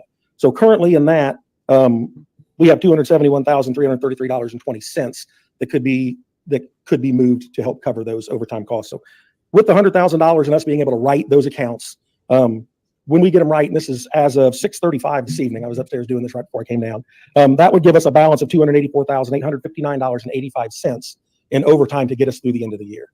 Now, we already had a percentage of our recruit class, 9 of them that had fire and EMS certifications went through a shorter academy than the remaining 13. And those individuals are already on the floor. They're already working. That's easing our overtime by three firefighters a day. So that's huge in curbing this. When the additional 13 finish their academy in the first or second week of September, there'll be 4 more additional firefighters on the floor per shift. So that is going to even more curb our overtime, and we'll bring it down to being a very minimal amount. We're already working on our budget stuff for next year and right-sizing those figures and getting those right coming forward. We hate that we have to come ask for you for this halfway through the year, and we're asking you just to appropriate the money that has been earned by our department, because this is it's our shortfall, and we're willing to do this stuff. So. This is not COVID money. This is money coming out of the EMS fund. Yes. It's not coming out of taxpayers' money. It is money that Firebase EMS is making off medical calls. It's not, he did say he was considerably over budget on the overtime, but that's going to be curbed when he gets his 22 people hired. Yeah. And let me go back here. How quickly can you get 22 people trained? They've been training them for the last, they hired them July 1st. Was it July 1st? July 1st or? I thought it was February. No. They put the list together. Maybe it was in June. Maybe it was June. Yeah, he said that they'll be done in the beginning of September. It takes about 3 months. About 3 months. I get what you're saying, GW. The point that I'm going to make about this is I'll go ahead and make it. You've got the fireman standing up here. I don't think he should be standing up here. When they read this appropriation, if you go back and you watch any other Muncie City Council meeting prior to this one, so go back to July, go to June, go to April, go to January of last year, go to March, go to August of 2022, any appropriation that is ever brought before the council, the controller or the deputy controller comes forth and it brings it up. And then after the controller goes through, because that's his or her wheelhouse, after the controller, deputy controller goes through the money aspect in less of a word salad than Burford did, then they get the firemen to come up and be like, well, we need this because, these guys, and they let the firemen do the fireman's thing. Chris, you've got the firemen here doing both jobs. Right. But people's got to understand this is moving money from one account to another. It's not asking for more money. Yeah. It's just asking to move their money from one account to another account. Yeah. They've and got the fact money. that they have the EMS. They've got to get permission to move it. The fact that they have the EMS that makes money. Most departments don't make money. The fire department is a department that makes money, and so they move that they can use that money if they move it around, whatever. And he did say that there will still be overtime. Yeah. But it'll drop dramatically once he gets his 22 firefighters trained. Yeah. Well, see, and your streets department's helping you make more money because they're closing down your road, so you have to use more EMS. The controller issue that I am saying actually gets brought up by Councilor Sarah Gullion, which I was happy that someone said it. No, Craig Wright was not there. Who? Alva said Craig Wright was there. Yeah, he was. Craig Wright was not here tonight.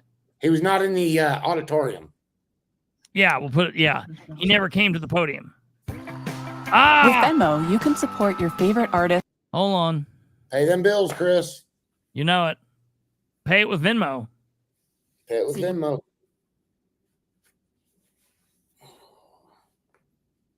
Rate has been earned by our department, because this is it's our shortfall, and we're willing to do this ourselves. So. I just want seeking some clarification. What? There's a comment about the only ladder truck is next to the road they are closing. They'll move them trucks around. Yeah. So what you intend to do is put money from Fund 104, and I've noticed that you have that broken down into two different, a firefighter and an EMS. Mm-hmm. Well, we have enough when we right size the payroll, we do the payroll amendment. We have enough in the 10424, which is the paramedic line, to cover their overtime. We don't have enough once we write the overage and we get the members that are paid out of the 10421. Once we get them put back in, then that one's it's going to about wash it out. So the 100,000 will give us the money to make it to the end of the year. Okay, but first questions first. You've split that, the 104. 104 is receiving in Center Township and it's receiving in EMS.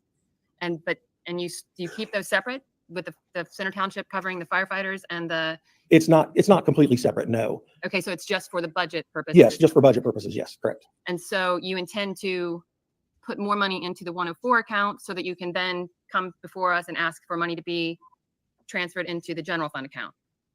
We will not, when we do the payroll amendment and get the payroll adjusted so that the people who are, their overtime has come out of the 101, that will adjust down to the 104, which will then credit back. So, I mean, it's not, there's paperwork we have to file. I have to go through and I'm looking at every individual This is overtime what Craig hours, should be doing. you know, and then I will present that. Well, and I think you'll still have to, and Mr. Gibson, you might be able to clarify, if they need to put more money into the 101 account, the general fund account, they would need to come before council, correct? There would have to be an actual Yes.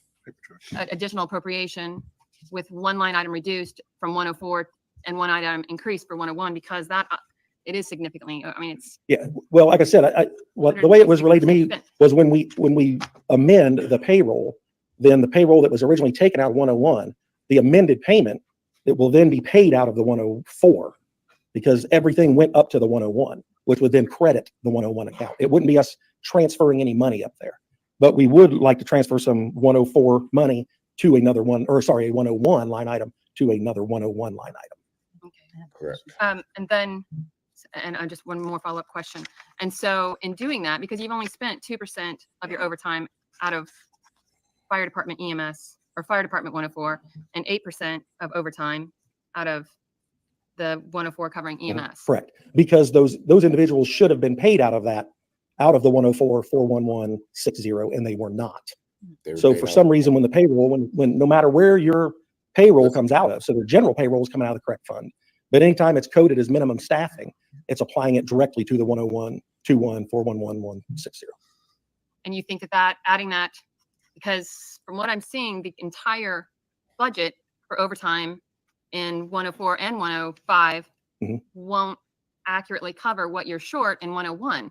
But we do have firefighters that we've got to cover out of 10421. 10421. Can you, like, is that EMS? And No, it's 10421 is a fire line item that is a fire fund that's inside of 104. So we have 10421, which is fire, and 10424, which is EMS. Okay. Can you, and I would love to have that much more simplified for the budget process. And I probably want to sit down and just kind Absolutely of go through that with you. I'd be more than happy to. Because that is, I mean, the way you've broken it down, even within the fund. And do you think then that $100,000 will cover you through the end of the year? If we can do the things here and then also move money from the 10421, 411, 124, which is the firefighter payroll, we should be able to move over $270,000 from there up to the overtime. And you're able to do that because you have not been fully staffed. Correct. You have remaining monies in that line item. Correct. Yes. Which would need to go to overtime because obviously we're. Yeah, and I'd be more than happy to sit down with you and kind of explain it better and show you what I'm talking about instead of just standing here telling you. That's fine. I had asked Mr. Wright what the operating balance is on Fund 104. Can you tell me that? Apparently Wright wouldn't give her the answer. Let's make note of that because she's asking Burford. 6:35 this evening, $1,808,039.45. Can you repeat that again? $1,808,039.45. And obviously that's a fluid account, so money's coming in, money's going out. But so as far as to tell you what's totally appropriated, I'd have to sit down and do some heavy calculations. So that is money that's also been appropriated. That's not net of what's not been appropriated. Well, yeah, I mean that's the cash account. So anything we do comes out of that. And any money that comes in daily goes into it. So it's fluid. If we had a large, expense, it would be low and then it would build back up. So we know what our projections were and based on it, we know that unless we receive zero money for the rest of the year, that we would be close at the end of the year, to be honest with you. But yeah, it's fluid. It's constantly going up and down. Thank you, sir. I just want to say I appreciate all the detail and all the homework because that's a lot of line items and a lot of sub items. I don't see anybody from the administration here. Is that correct? Is there the city controller is not here to explain this or verify that we've got these funds or anything, right? I mean, I know what was in the account as of I had access to it. I have access to it, and I looked at what was in the right. No, and all the line items right before I came in. I trust that you do. I just, there's no city controller here. It's disgusting that Craig's not there, man. It's absolutely crazy to me that Craig's not there. I am so shocked that I will say that I hope the mayor's mom is doing better, but surely to goodness she's out of the hospital by now. What are you talking about? About 3 or 4 months ago, the mayor didn't show up to the meeting because his mom was supposedly had a heart Oh attack. yes, had a heart attack. Yeah, And yeah, he's still that was. been back since.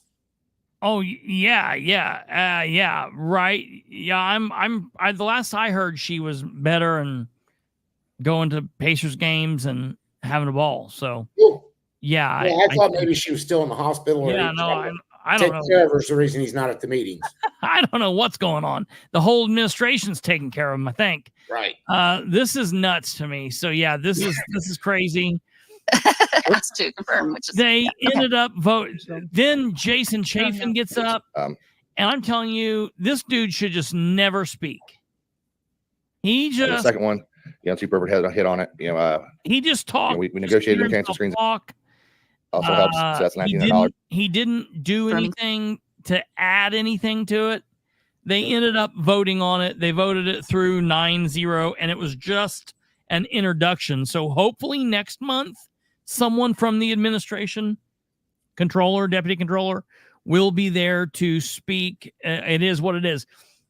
Also, real quick, before we leave the fire department, I want to say to Jackie Fisher, she asked about the cancer screening. Couldn't that go to their insurance plan? Yeah, that's a good question. I don't know. Maybe the controller could answer that next time if he shows up. The city's self-insured. Oh yeah. Okay. The city's self-insured. So that would be why. Okay, that would be. So there you go. Yeah. That's right. I forgot about that. I don't know why I didn't think about that. support of American Federation of State, County, and let's see here. Or if they don't complete the schooling. So then they vote on this. Chris, that give me a apparently this was what? By Chafin coming up there, that give me a chance to ask about the contracts and stuff. It did. Oh yeah, let's do that real quick. Here we go. Let's do that real quick. I'll be right back. Yeah, you're fine. I'm listening. Excuse me, Audie Barber. They just discussed retention of the firemen. I was just curious if there's ever been anything done, maybe a contract or something made up for the firemen coming in to take the classes to retain them for 5 or 10 years. They can sign a contract. If not, they have to pay X amount of dollars. 3 to 5 years is generally standard, but 10 years might be a bit much. That's half of your career there. Mr. Barber brought up some good points. They say I just want to kind of go over a couple things. And Jason Chafin wanted to be heard again. One, we have a 12% probationary pay. Okay. Pay that money back if you leave early. So I bring those up. Anybody else from the audience? Mr. President, I'd like to ask a question. If I may, Chief, have you considered possibly buying a better computer system? I mean, we submit it by the individual. It's submitted. Oh my God. Everybody buy whatever this is. This is one of our commercials, so buy it. Or signify by saying aye. Aye. All opposed, the same. Moving on to resolutions. Resolutions 6-20. Hey, this is big. Resolution 6-24, Common Council of the City of Muncie, Indiana, Preliminary Economic Revitalization Area Resolution, Real Estate Tax Abatement for Greater Muncie, Indiana Habitat for Humanity, Inc. at 1704 East Hines Street. Oh, no, this is.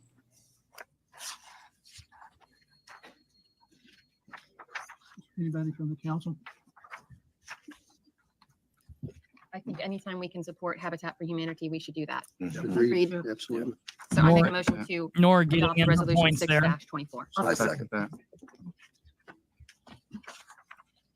Roll call, please. Yes.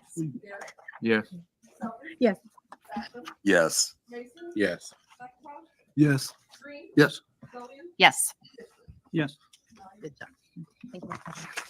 Resolution 7-24. Here's the big one. Resolution 7-24, a resolution of the City of Muncie reaffirming support of American Federation of State, County, and Municipal Employees, the AFSCME. local number 3656, and encouraging negotiations to continue for the 2024 year. there a motion to introduce 17? I'll second that. There's been a motion to second. Anyone here to speak on that?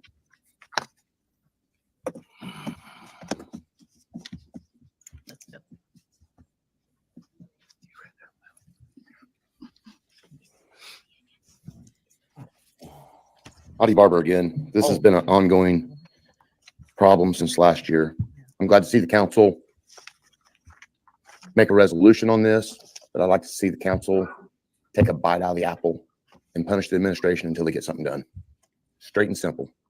They're passing the buck on down the road, and these guys are still working their butts off without a contract. And if any of you guys have ever been under contract and you've continued to work without a contract, it's pretty much insulting. That was me texting Audie. And for them to keep giving them dates and then asking, nitpicking this and nitpicking that, not to give them a contract, kicking the can on down the road, and telling them, say, oh, we'll have a meeting after the council meeting. And then they have their meeting scheduled, and then we got something going on. We're not going to talk to you too much about it. We're going to do this, that, and everything else, and just keep on going down the road. This contract's expired already, and it's going to expire before they get it passed. And until the council bites into that apple and holds this administration responsible for this, I don't care if you're a Democrat or Republican up there, get these guys a contract. They deserve it. They work hard for this city for a little bit of nothing. And it's not right. Get them a contract so they have rights to where they can't just come in one day and the boss say you're fired just because he fires them. It's not right, folks. Hold this administration responsible. Every one of you. Every one of you. I don't care if you're a Democrat or a Republican. Hold this administration to it. Thank you. Can I speak on it? Not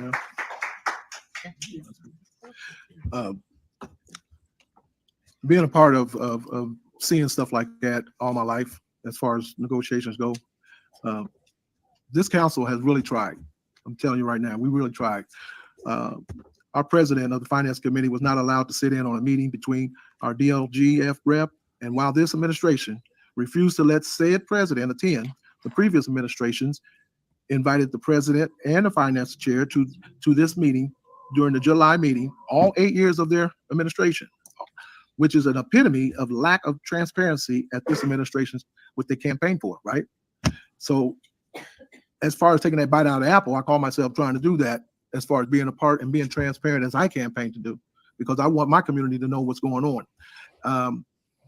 We're doing everything we can. We've asked all the right questions. We're not getting the answers. If we do, it's under the radar type thing. And I'm putting it out there like that because I've been taking a lot of, I ain't gonna say heat, but misunderstanding.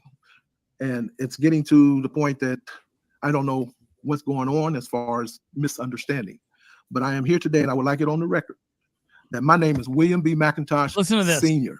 I am the City Council at Large, 3rd. Immediate to my right is City Councilman Harold Mason Jr. Well, that's not exactly correct. Immediate to his right is Councilor Roselvi. Yeah. But two to his right would be Harold Mason. Now listen. District. We know nothing alike. This has happened twice to me from the administration. They don't even know who the city council people are. The administration, listen to what I'm telling you here. The administration is mixing up Harold Mason and William McIntosh. Now, I don't see that the administration is mixing up Nora Powell and Sarah Gullion. I don't find that they're mixing up Brandon Garrett and Dale Basham. So the fact that they are mixing up William McIntosh and Harold Mason, who just both happen to be two African-American men, is kind of interesting to me. They don't mix us up, Chris. And yeah, right. It's very We're two white guys. We're two white guys. So you very shocking to me. And it's right in line with everything else that goes on with Dan. I've always said Dan is afraid of black people. Dan does not really care too much for black people. And I just think I would like to know, for the record, who from the administration has mixed these two men up. I would like to know that. I'd like to hear that. I think that is nuts. I don't look like Mr. McNary out there. I don't look like Dr. Widget. I don't look like Mr. Foley. My name is William B. McIntosh Sr. Thank you. I'd like to say something too on this. We are So collectively tired. putting our minds together daily. There's text messages. What? I'm so tired. Never mind. What? Brandon will not speak up first for anything. Yeah. This is let's listen to what he says here real quick, and then we'll continue on with that. Messages. There's phone calls daily with each other, trying to figure out what we can do to help you. It's nonstop. There's a lot of things that we can't do, but there's a lot of things we can do. And then with this is kind of our way of trying to take the bite out of that apple. We're not going to stop. It's not going to happen. I have people that I call family that still work for the city that I've known my whole life, that I would literally take a bullet for Nathan Burgess, literally. I know him in and outside. He's a fantastic person. His mom drove a bus for years. They do nothing but give, nothing but give. And I will not stop, and neither will anybody up here until you get what you deserve. And it's every last one of you. Amen. Barber. That's kind of interesting that I wish these people would speak up more than when they're put on the record, put on the line. You know what I mean? Do you talk here again? Again, maybe the council can stop all spending from the mayor's office until this is regulated. It doesn't matter what department it's from. Stop all spending immediately. Don't approve any more ordinances for appropriations until they get this contract settled. They got all the other contracts settled. It's time to step up for these gentlemen and ladies over here that work their asses off for this city. Thank you. Whoops. Damn it. Another commercial. Hold on. Oh, that's my movie intro. Yeah, right.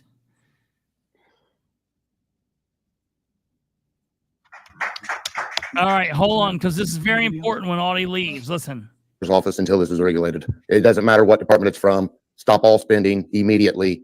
Don't approve any more ordinances for appropriations until they get this contract settled. They got all the other contracts settled. It's time to step up for these gentlemen and ladies over here that work their asses off for this city. Thank you. Anybody else? I sponsored this because, as we've all said, we strongly believe in our employees. We appreciate everything you do.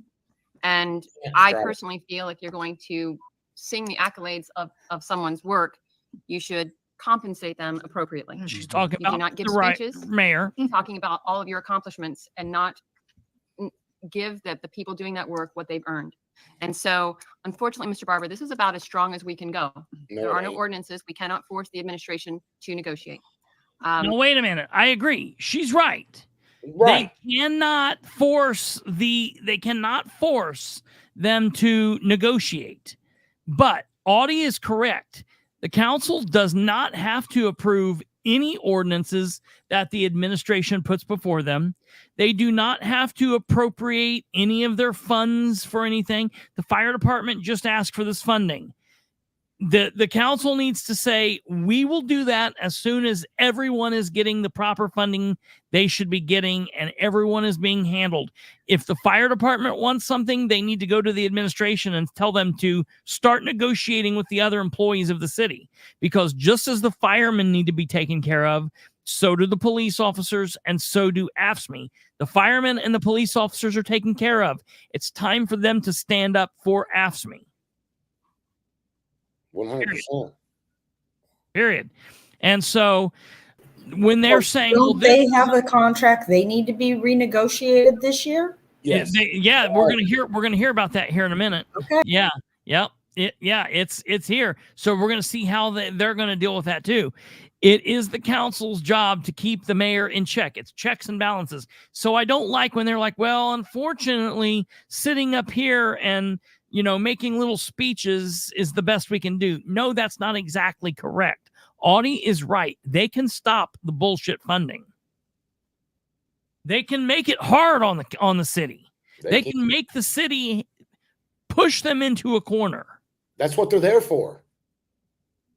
That's their jobs. And I appreciate that Brandon is giving Thomas Park some attention. That's a good thing. But that is like 0.5% of his entire, of all of their council's entire duty as council members. And it seems like a lot of times they forget that, they think that they're councilmen, once a month up here, and then they go home and that's it. And that's that. This is a very different council than the council we had before, the one for the last 4 years. We've got like 2 or 3 people on here that are really working all month long, and the rest of them just kind of showing up and playing pretend. Otherwise, this would have been a problem that was solved early on. But this is an opinion. It puts it on the record that this is how we feel, and that all contracts that the administration would negotiate should include this year. So I hope that my fellow council members can support this and send a message to the administration that we feel that they need to get back into the negotiation room and settle 2024. A resolution is nice, but there's no teeth to it. Shut their phones off. Table them. Yeah. We're going to table this till next meeting.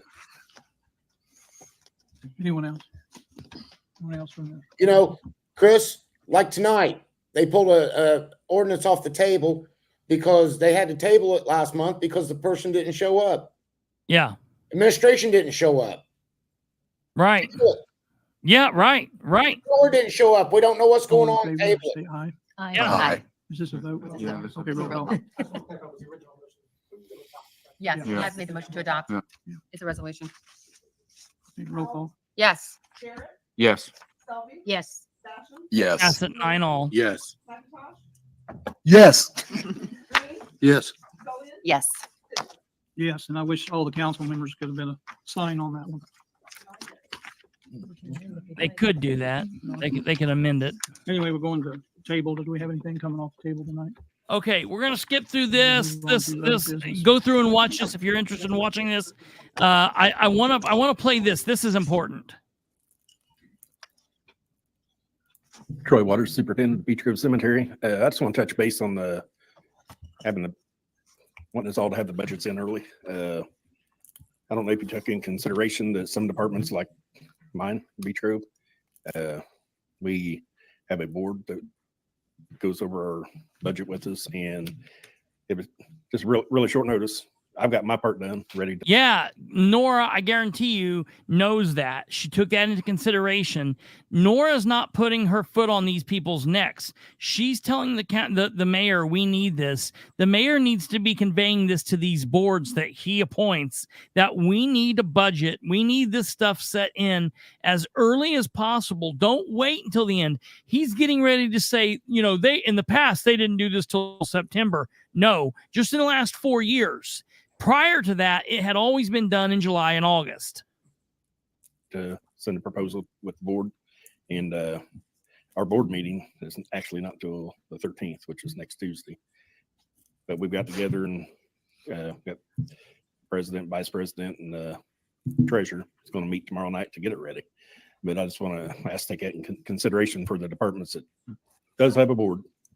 And I didn't know nothing about it until me and Miss Powell talked the other day, and that's crazy. Normally it's not till September. I don't know why this guy's still in charge of Beech Grove. He's collaring And I way understand outside that. the line. He collars way outside of the lines for this administration. Yeah. And I cannot believe they haven't fired him yet. Everyone says he does a good job. I don't know.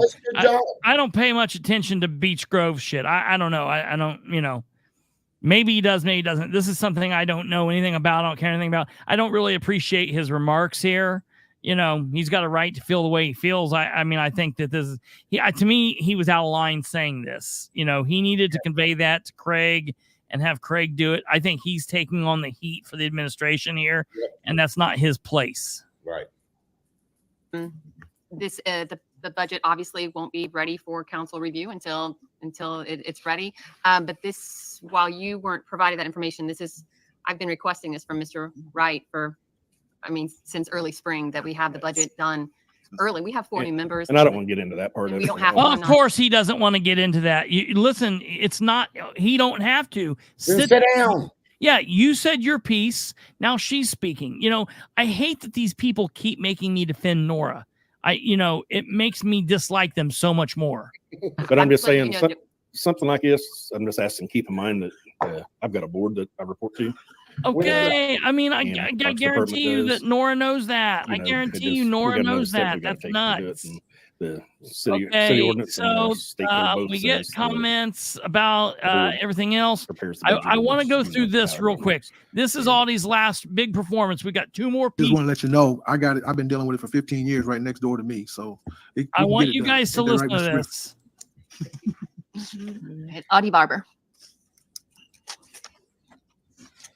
Wait a minute, Chris. Yep. Can you go back and play the part where Jerry says we don't have enough employees?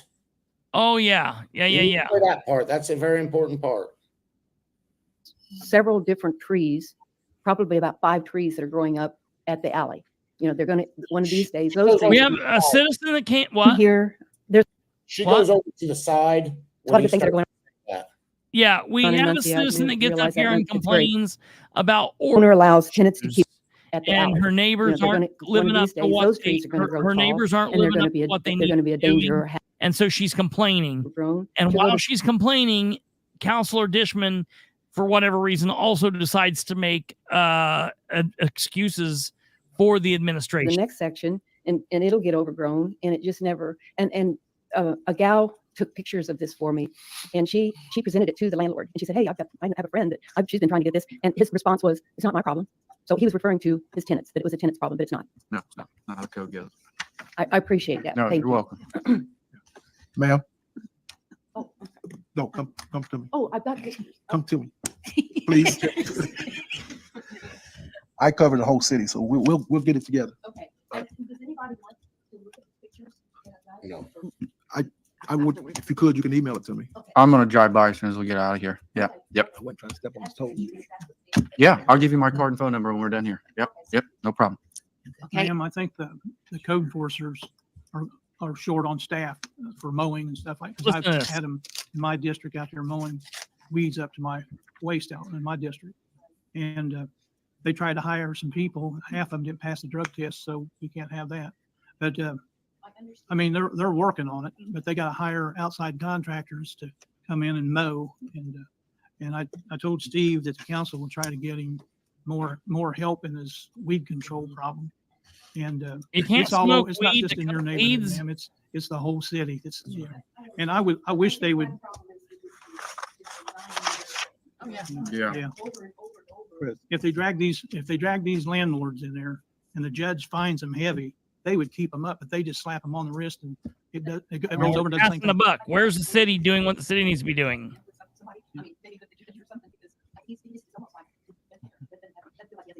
I'm sure Mr. Garrett, Mr. McIntosh gets taken care of. Yeah. And thank I you. just want to let you know, I've been dealing with it for 15 years right next door to me, so we can get it done. Is that right, Mr. Griffin? Audie Barber. Here it comes. Here it comes. Catherine, pay Barber attention. again. President Dishman, that's not an excuse. Lack of people is not an excuse. I cannot use that excuse for the city of Muncie. If the city of Muncie throws an ordinance violation on me and say I can't afford to do that, too bad. I'm still responsible for it, so that is not an excuse. This administration is going like this to you guys. Every one of you sitting up there, making you guys look like we don't even need you. And that's not just the Democrats, it's the Republicans. The Republicans over here. I hope and pray that the Republicans that are tight with this administration go to our mayor. That's You ain't never here. wait a minute. You got one guy from the administration here. The only reason the fire department was here because they need money. This gentleman's here at every meeting. Okay, he's a department head. He's the only one that's here all the time. The others come in when they need you. I know. Put a stop to that. Make them need you every month. Table their ordinances so they have to be held accountable. Don't you agree, Mr. Basham? Not going to answer. Do you agree? Does anybody agree with that? We're doing what we can. I can agree that I agree. All 9 of us up here. You can table their No, ordinances. not all 9 of you, Brandon. Not all 9 of you. When you've got Dale Basham who will not respond to constituents All 9 of you are not working. Believe me, I'm going to call him tomorrow and clear that up. He needs to be very, very careful with that. He needs to say a lot of us are, but not all 9. Like I said, I agree up here that all 9 of us are doing everything we can. No. All 9 of us. You can table their ordinances and put a stop to it and hold them accountable for what they are doing. They don't care about this council any more than they care about the potholes out here. Look at these buildings. It's been 4 years they've been paying on this building next door. Millions of dollars give to them. It's still not finished. Crisis Center. I live right down the road from it, folks. Southway Not Plaza. much is going on there. I agree there. Not much at all going. Michael They mow. Bates. Only when the weeds get about 2 foot high, they come in and mow. They've started another project down here on 26 and Storage Walnut Street. Bates. Who knows how far it's going to get. They've got another project they're wanting to put in at the old Lincoln School.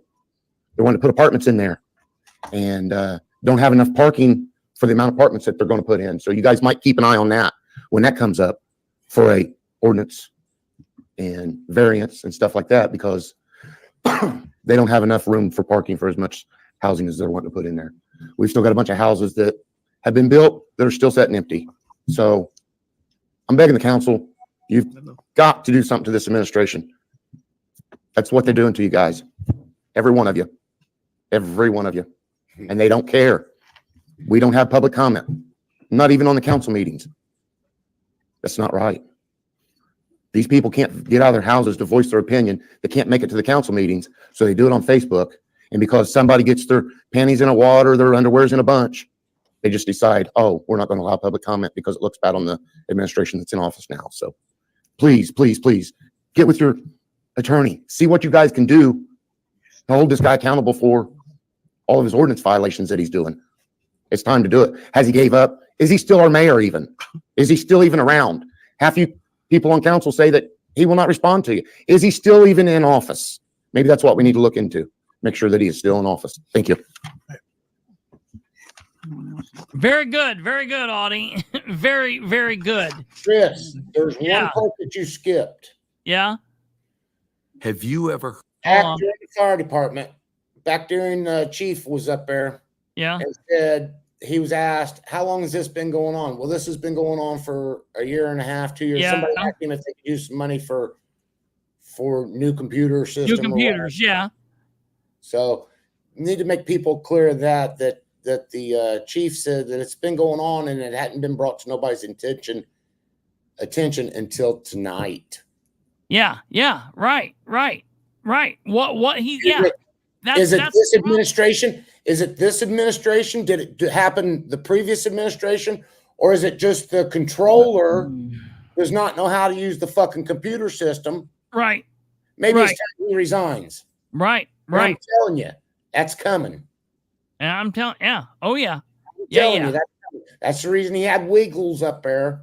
And Nora made them both look like fools. That's Oh, the reason yes. they're there tonight. That's Well, the reason they're not there. Listen what she says. Listen what she says here. This is a big thing. I wanted to make a brief report on the Finance Committee. I did request that the budget be presented to and ready for review by council as of this evening.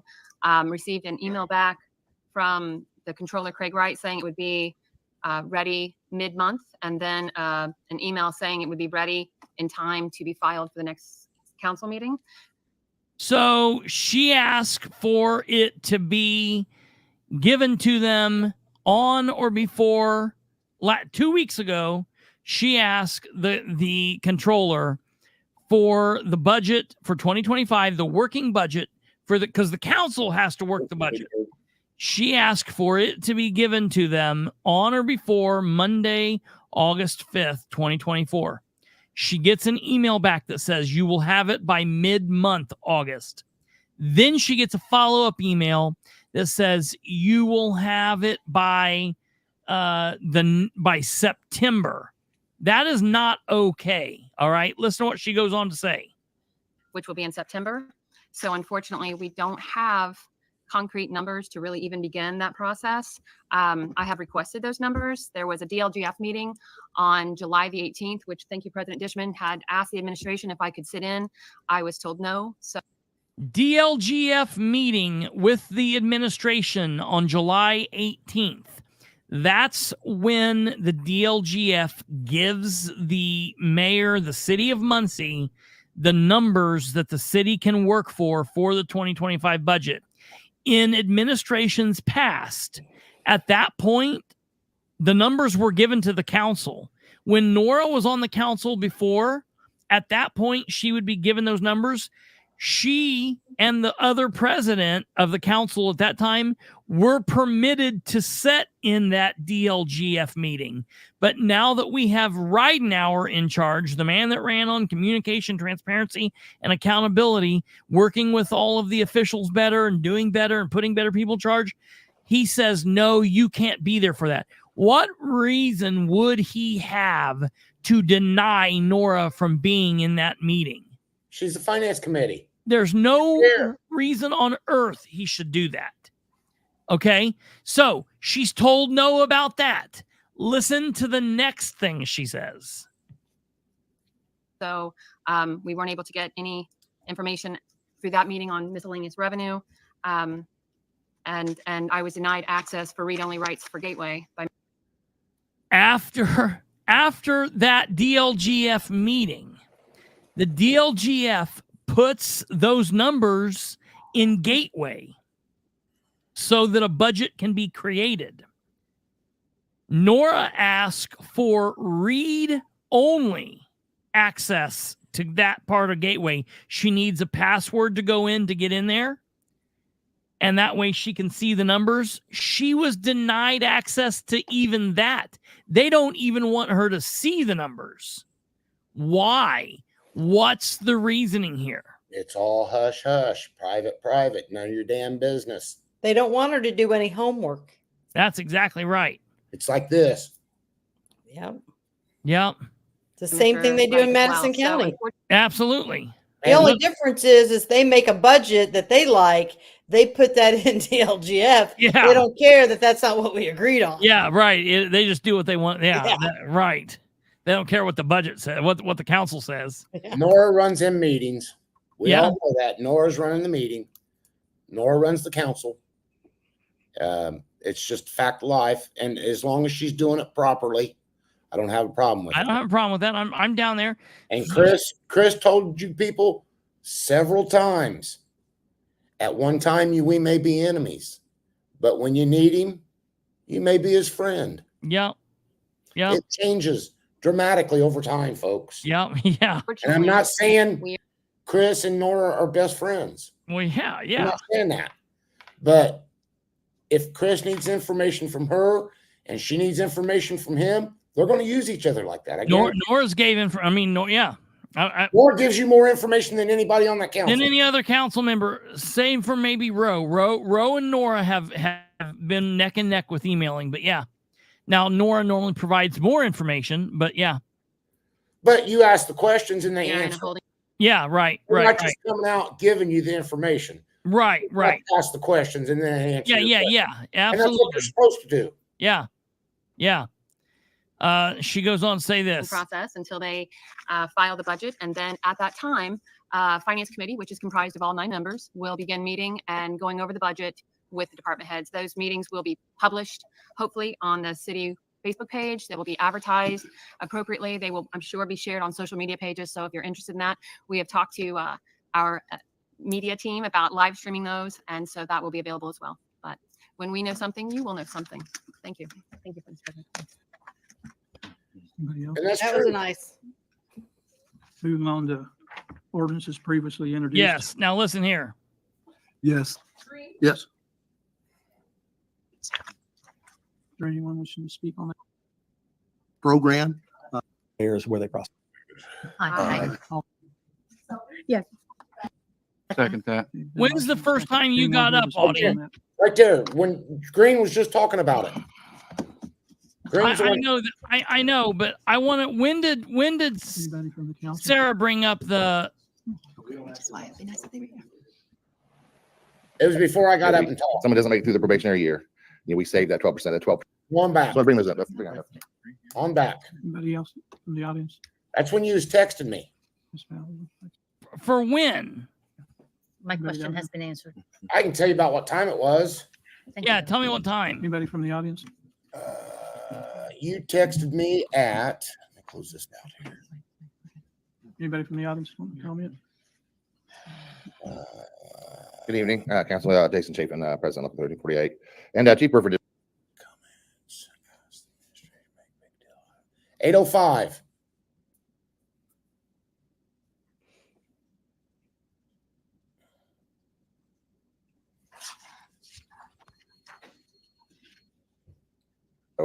Some of this, where we run when I remember it's coded as minimum staff.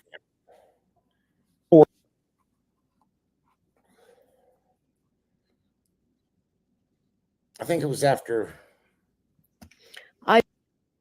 Anybody else? Well, anyway, Muncie. We don't need to see it. Here's the main thing. Ahoy, mateys. Here's the main thing. Jesus. The main thing is Sarah had said, and I appreciate that Sarah said, I asked the administration about the live streaming. They put it on the community page, the communications page, and you can only comment on the communications page now. The thing is, you cannot comment even on the communications page during the live meeting. You can only do that afterwards. I did go on during the meeting. It was about 8 minutes in, and I did comment. Can we comment during the actual meeting now or in real time? And it took the comment. Where? Meeting communications page. Because I was not able to do that. I was not at, so it's on. So you. That's because you're blocked, Christopher. Yeah, right. Let's just tell it like it is. City, let me go on here. You need to make a fake account or something. I have a fake account. Well, try it with the fake account and then try with your account. I managed to get a comment in and then they shut it off immediately. Is that what happened? BDD from Cincinnati. I'm just saying, I don't know. So let's go to the city of Muncie.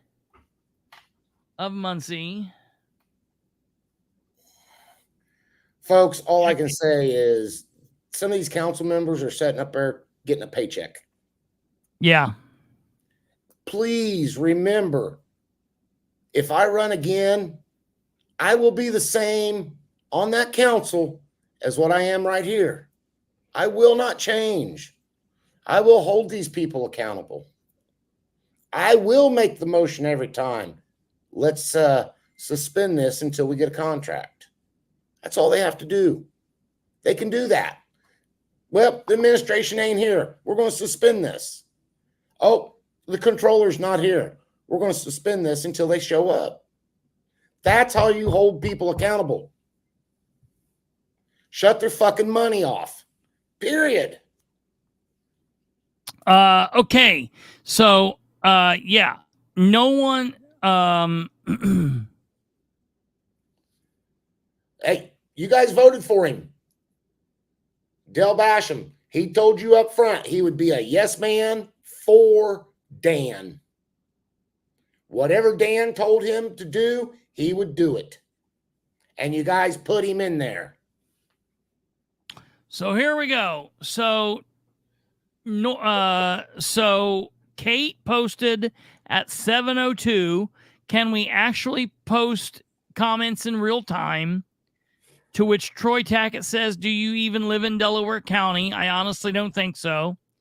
That was 2 hours ago. He said that. So that was after the meeting. I said, honestly, what does that matter? I just posted that now. Rob Miller said, Kate Thornburg, we cannot. He just posted that. Troy Tackett says, this meeting is just to cry and whine about the administration and for these council members to put in their comments on something they had absolutely nothing to do with. Hey, McIntosh Sr., the council has nothing to do with union negotiations, never has. Just because your old crooked mayor, Tyler, let them sit in does not mean this administration has to or should for that matter. Mary Stilts says, what? Fuck you, Troy Tackett. Yeah, I don't get him. He complains about the mayor as big as the rest of them, but he doesn't, only behind the scenes. Yeah. Mayor Stilts says, I feel there is more that can be done. I also understand that there is frustration in regards to our administration not being as responsive as they had been. But when a counselor boasts during a campaign that they can now screw over the mayor, doesn't set positivity with working with for betterment of the citizens of Muncie. Who said that? I would like to know from Mary who said that. But let me ask you, what's better or worse? When a counselor says, now I can screw over the mayor, or when a counselor candidate says, now I can be a voice and a vote for the mayor? Now To I me, can screw the mayor. To me, it's both as bad. Okay. I mean, you should go in with an open mind both ways. Every citizen, every elected official needs to get rid of the DNR party identification and work as one unit to resolve the issues, working together for the best interest of we, the voters. I'm so tired of the politics. And I am tired of many who think it's funny to bully and make derogatory comments against some who do try and attend the meetings to speak. And it is time to open up the comments back on the City of Muncie page during the meetings. I haven't been attending because of some posting hateful, defaming comments on other venues. I truly fear for my safety coming and going to the meetings due to these bullies and losers. I am not allowed to carry my weapon into City Hall, and the police worked. They can't take the time out to secure safety of visitors. It's a no-win situation and some who want to be active. I don't know what the hell's going on with that, but I do like that she says it's time to put the comments back. This administration is definitely dropping the ball, and people are leaving them left and right. Menace said it won't matter. Goes back to my comment that I would bring it up every time and make it tabled. But you know what? At that point, they would be on the record. Yeah. They would have to vote. Yeah. And then the voters can decide if they wanted to keep them or not. Yeah. Simple, folks. Yeah. I mean, the bottom line is as long as it's the same thing as Ryan Webb. Ryan Webb is the outside vote all the time, but at least he's keeping the record alive, preserving the record. So, Audie, do you have anything else to add? And when he's out of office, that county council will go straight to hell. I guarantee. Oh yeah, it'll be 20-minute long meetings, 30-minute long meetings, no questions, and it'll be boom bang pow over and out. No, Menace, because I wouldn't get into what people do in their house and all that stuff. I don't care what they do. If they want to dress like women. No, he's not talking. He's talking about meaning you would be the odd man vote. And that's fine. But at least they'll be on the record. Right. At least it'll be on the record. Right. I'm the 10th councilman now. I'm putting it on the record now, and they're still 10th councilman. I'm the 10th councilman now. They're not. I'm putting it on the record now, and they're not voting for them. So that's exactly right. You got any last minute comments? Last minute comment before I get ready to get a shower and go to bed. I was approached tonight. I've brought up for the last 2 or 3 months about a special ordinance regarding being a city employee and being a contractor for the city or a vendor for the city. Yeah. I was told that is going into the what's it called? The ethics committee, and then it's going to be an ordinance that'll be passed with the ethics committee by the council. If you have a conflict of interest on file, it should be fine. It doesn't matter. There's too many people stealing money from the city or being accused of stealing money from the city as a contractor that works for the city of Muncie. It's happened too many times. Cut the bullshit, and make it to where you're either going to be a city employee or you're going to be a contractor or you're going to be a vendor. You can't have it all ways. Listen, you gotta be, I gotta be honest. The FBI has been in Muncie, have arrested multiple officials and various people in Muncie, all due to this very same thing. To me, I get what Catherine's saying. Like, if you got a conflict of interest on it, it should be fine. Honestly, Muncie can't help itself. So listen, when you Madison got County is like the same exact way. I'm just saying. I agree with you, but Madison County is doing the same thing. I mean, hell, Richland gets boats and all kinds of crazy stuff. Right. And have you not noticed the city of Muncie whenever Dan wants to give his friends some money, they start a new business, and 3 months later, Dan's giving them hundreds of thousands of dollars. Right. Yeah. And then shut the doors down. And then shuts the doors down, find out they're, several $1,000s to a Prairie Creek employee that's a contractor that is getting paid double, and they don't even know when he's working. Yeah, right. They don't know if he's clocked in or not. See, Well, hey, our Republican chair, he's at all these meetings and he's clocked in. oh yeah, absolutely. I mean, this is this is our Republican chair does it. He's weights and Yeah. measures, and then you go check the gas pumps. He hasn't dated them or updated them, and he's been getting paid the whole time. They just gave him a $20,000 raise. But you know what Dan said when he took office? Anything over $2,500, Yep. $1,500 has to be approved by him. Yep. How in the hell can they write a $7,000 check 2 or 3 times By to the the Board of city? Works. Huh? By a council. By a voting body. And nobody caught it. Yeah. Right. And they've even got a diehard Democrat up there. Yeah. Right. Well, all right. I appreciate your time, sir. Yep. Thank you kindly. Good to see you. Over and out. Good to see y'all. Have a good night, babe.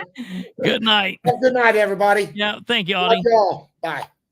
All right, ladies and gentlemen, I know it's been a long evening. We're going to get ready to roll out of here. But before we do, I just want to kick back into the remainder of this election board meeting. Is there anything else major we need to hear here, do you think? I don't know. Some of them were saying they need to show the other 2 times I talked. I don't know that I. Let's see what's happening here. And I think it's obvious we have a lot of people here today that are. Cindy starts asking them again about their interested in election integrity, election and integrity. they lose their crap. And again, I said last week, thank you to Mr. Jozwiak. They don't know much about what's going on there. That's when they ask about the voter He rolls. has oh yeah, talked about election integrity, which is a hot topic. And I'm here to say that yes, we are dealing with this at a local level, but we're also dealing with this at a national level. And you may or may not follow the national news in regard to election integrity. So I would like the public to look into Lisa Peters from Mesa County, Colorado, who stands to be. I'm sorry, we don't have any jurisdiction over what's Okay, so let me redirect this. Okay, I'll redirect this. So Linda asked me 2 weeks ago, do I trust or don't I trust the election board and or the machines? I don't remember the exact question. I have to go back. I asked Mr. Beeman, is a gun unsafe? Or is the human who pulls the trigger unsafe? It's the human behind the trigger who's unsafe. And the analogy was the machines themselves can be very safe, but who has access to those machines? What humans have access to those machines? That can be a foreign That's a entity, it can legitimate be a question. domestic And once entity, it can again, be it is Linda, not because gonna I know answer. she has to have codes, Yeah. passwords, and keys to those machines, or it can be a representative from those machines that come in and do software updates, or an outside entity that comes in and does software updates. So I just want to present to the public that's here. I want to present to you guys. Those are the things that we need to look at.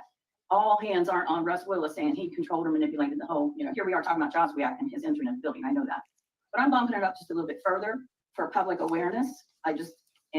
No, I don't trust the machines because the humans who, and I'm not pointing at you, Linda, to say you're the ones that's getting in there and doing. Oh, I'll point at Linda. We need to look at Absolutely. absentee ballots.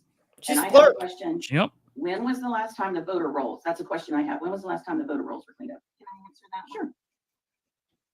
Who is in charge of the voter rolls? Attorney Richardson or Graham? Who's in charge of that?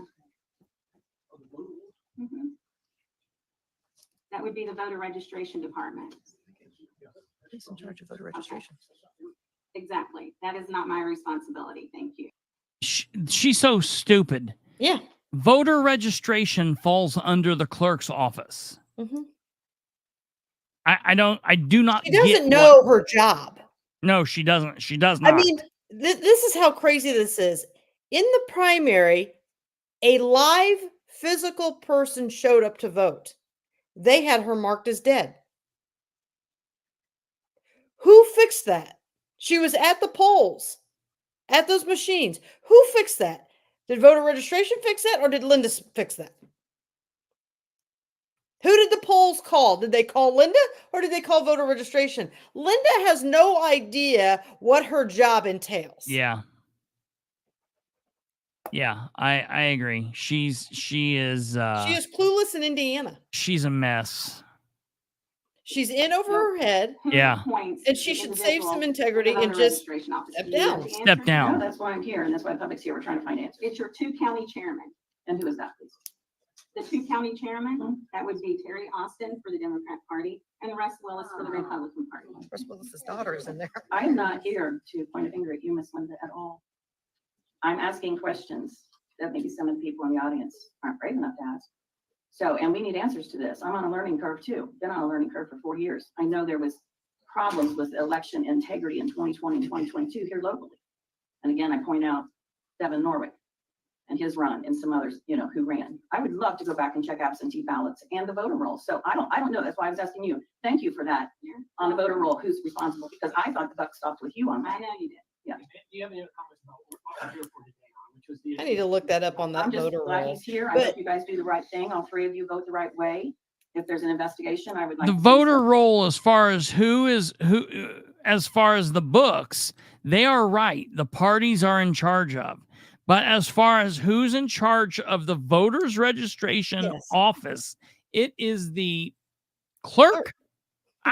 It doesn't. It's the clerk. Unbiased, unpartisan people on that investigative team, not the commissioners.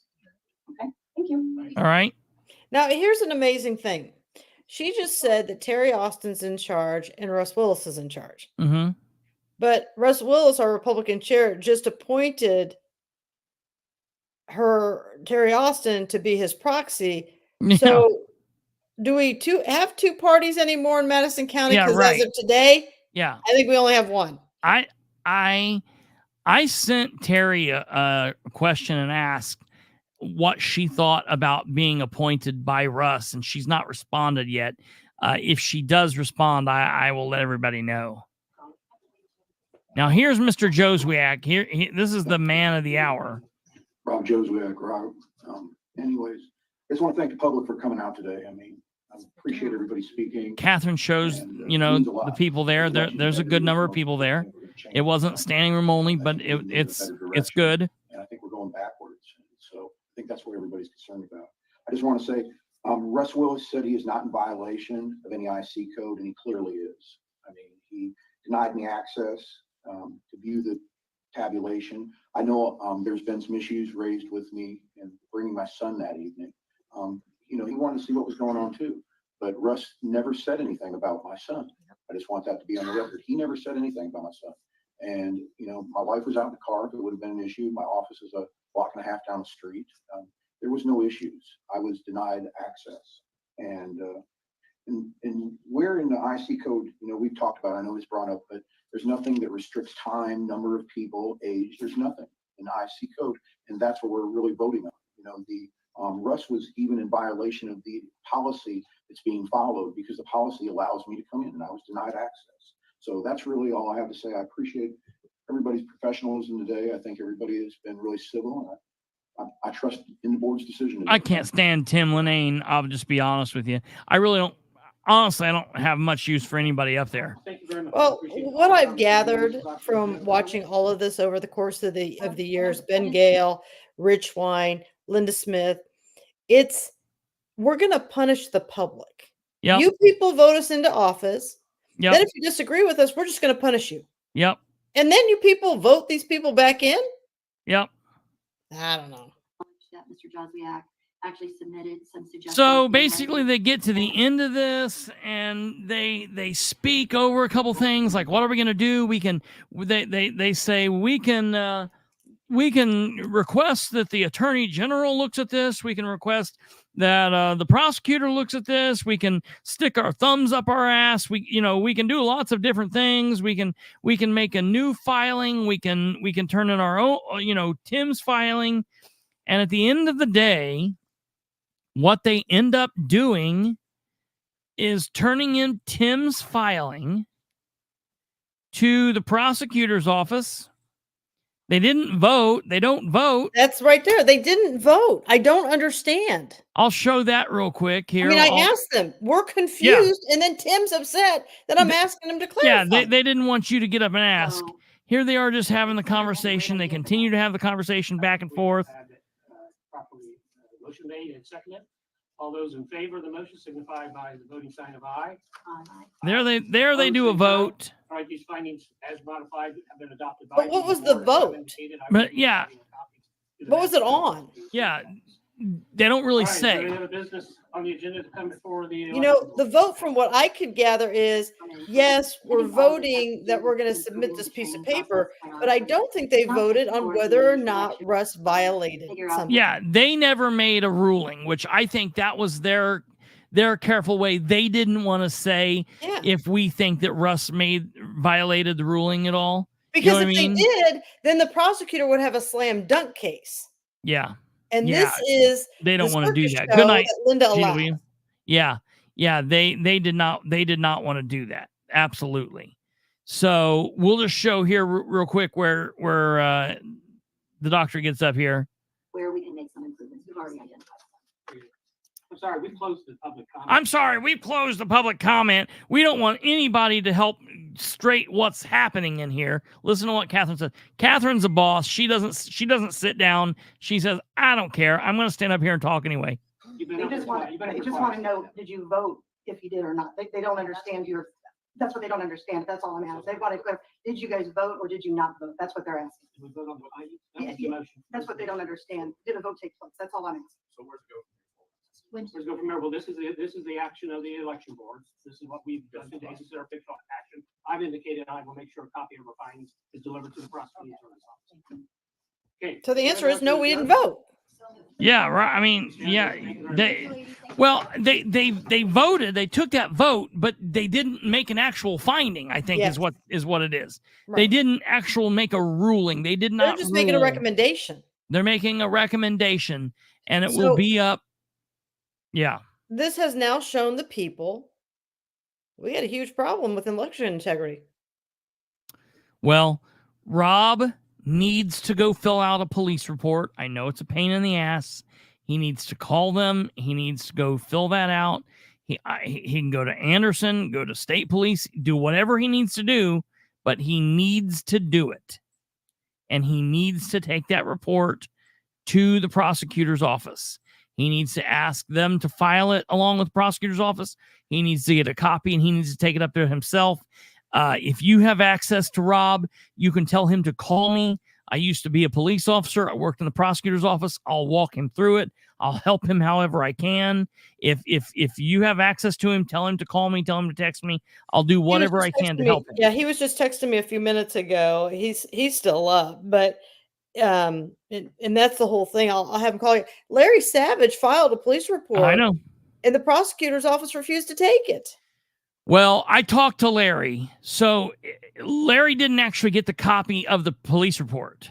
What in talking to Larry, what happened was he made a report. Then he went to the prosecutor's office and said, hey, I made a report. I want to file charges on it.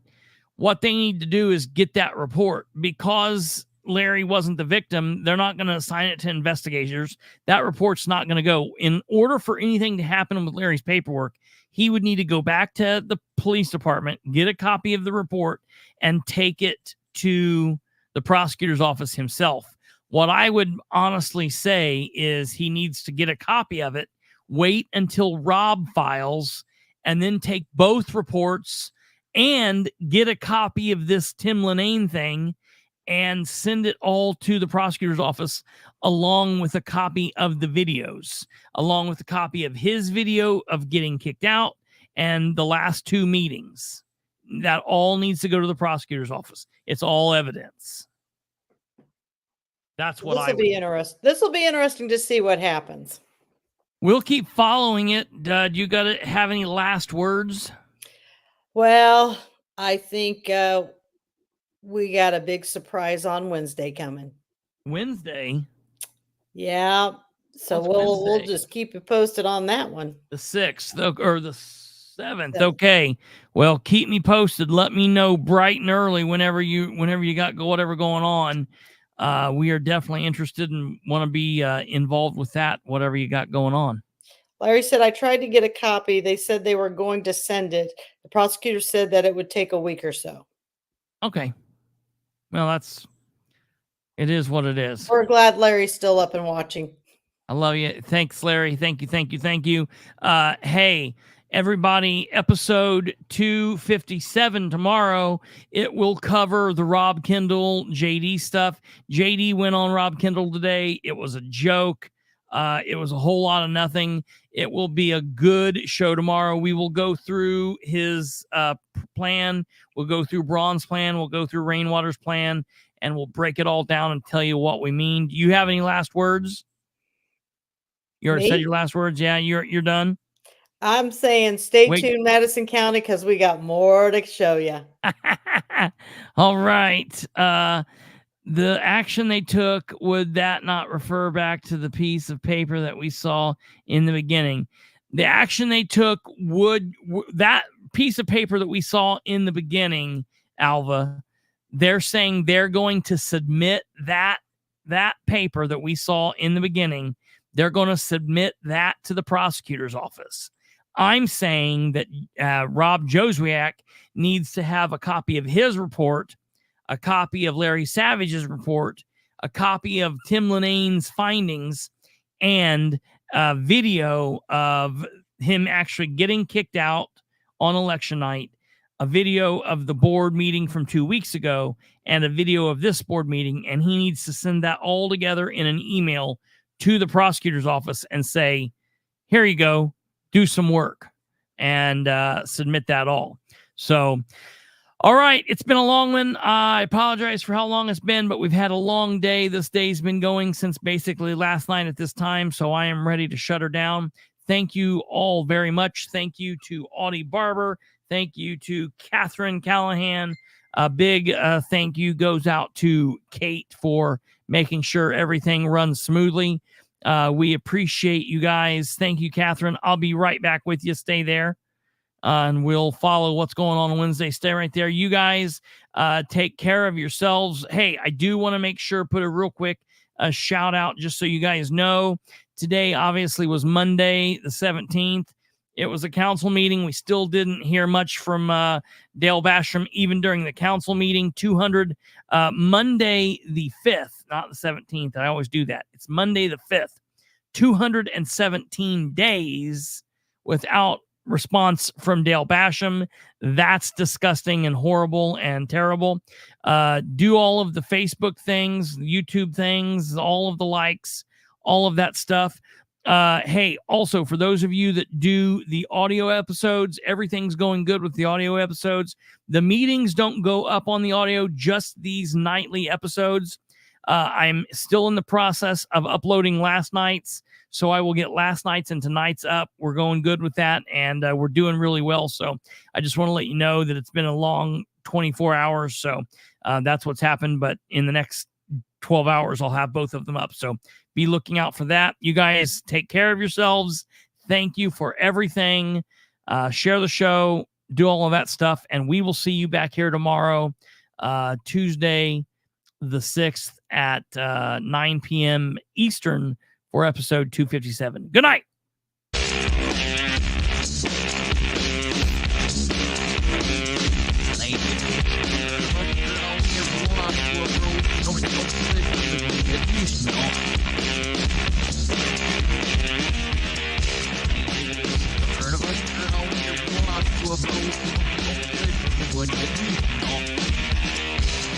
Alva said good night like 3 hours ago, but I'm telling you, he just can't get away.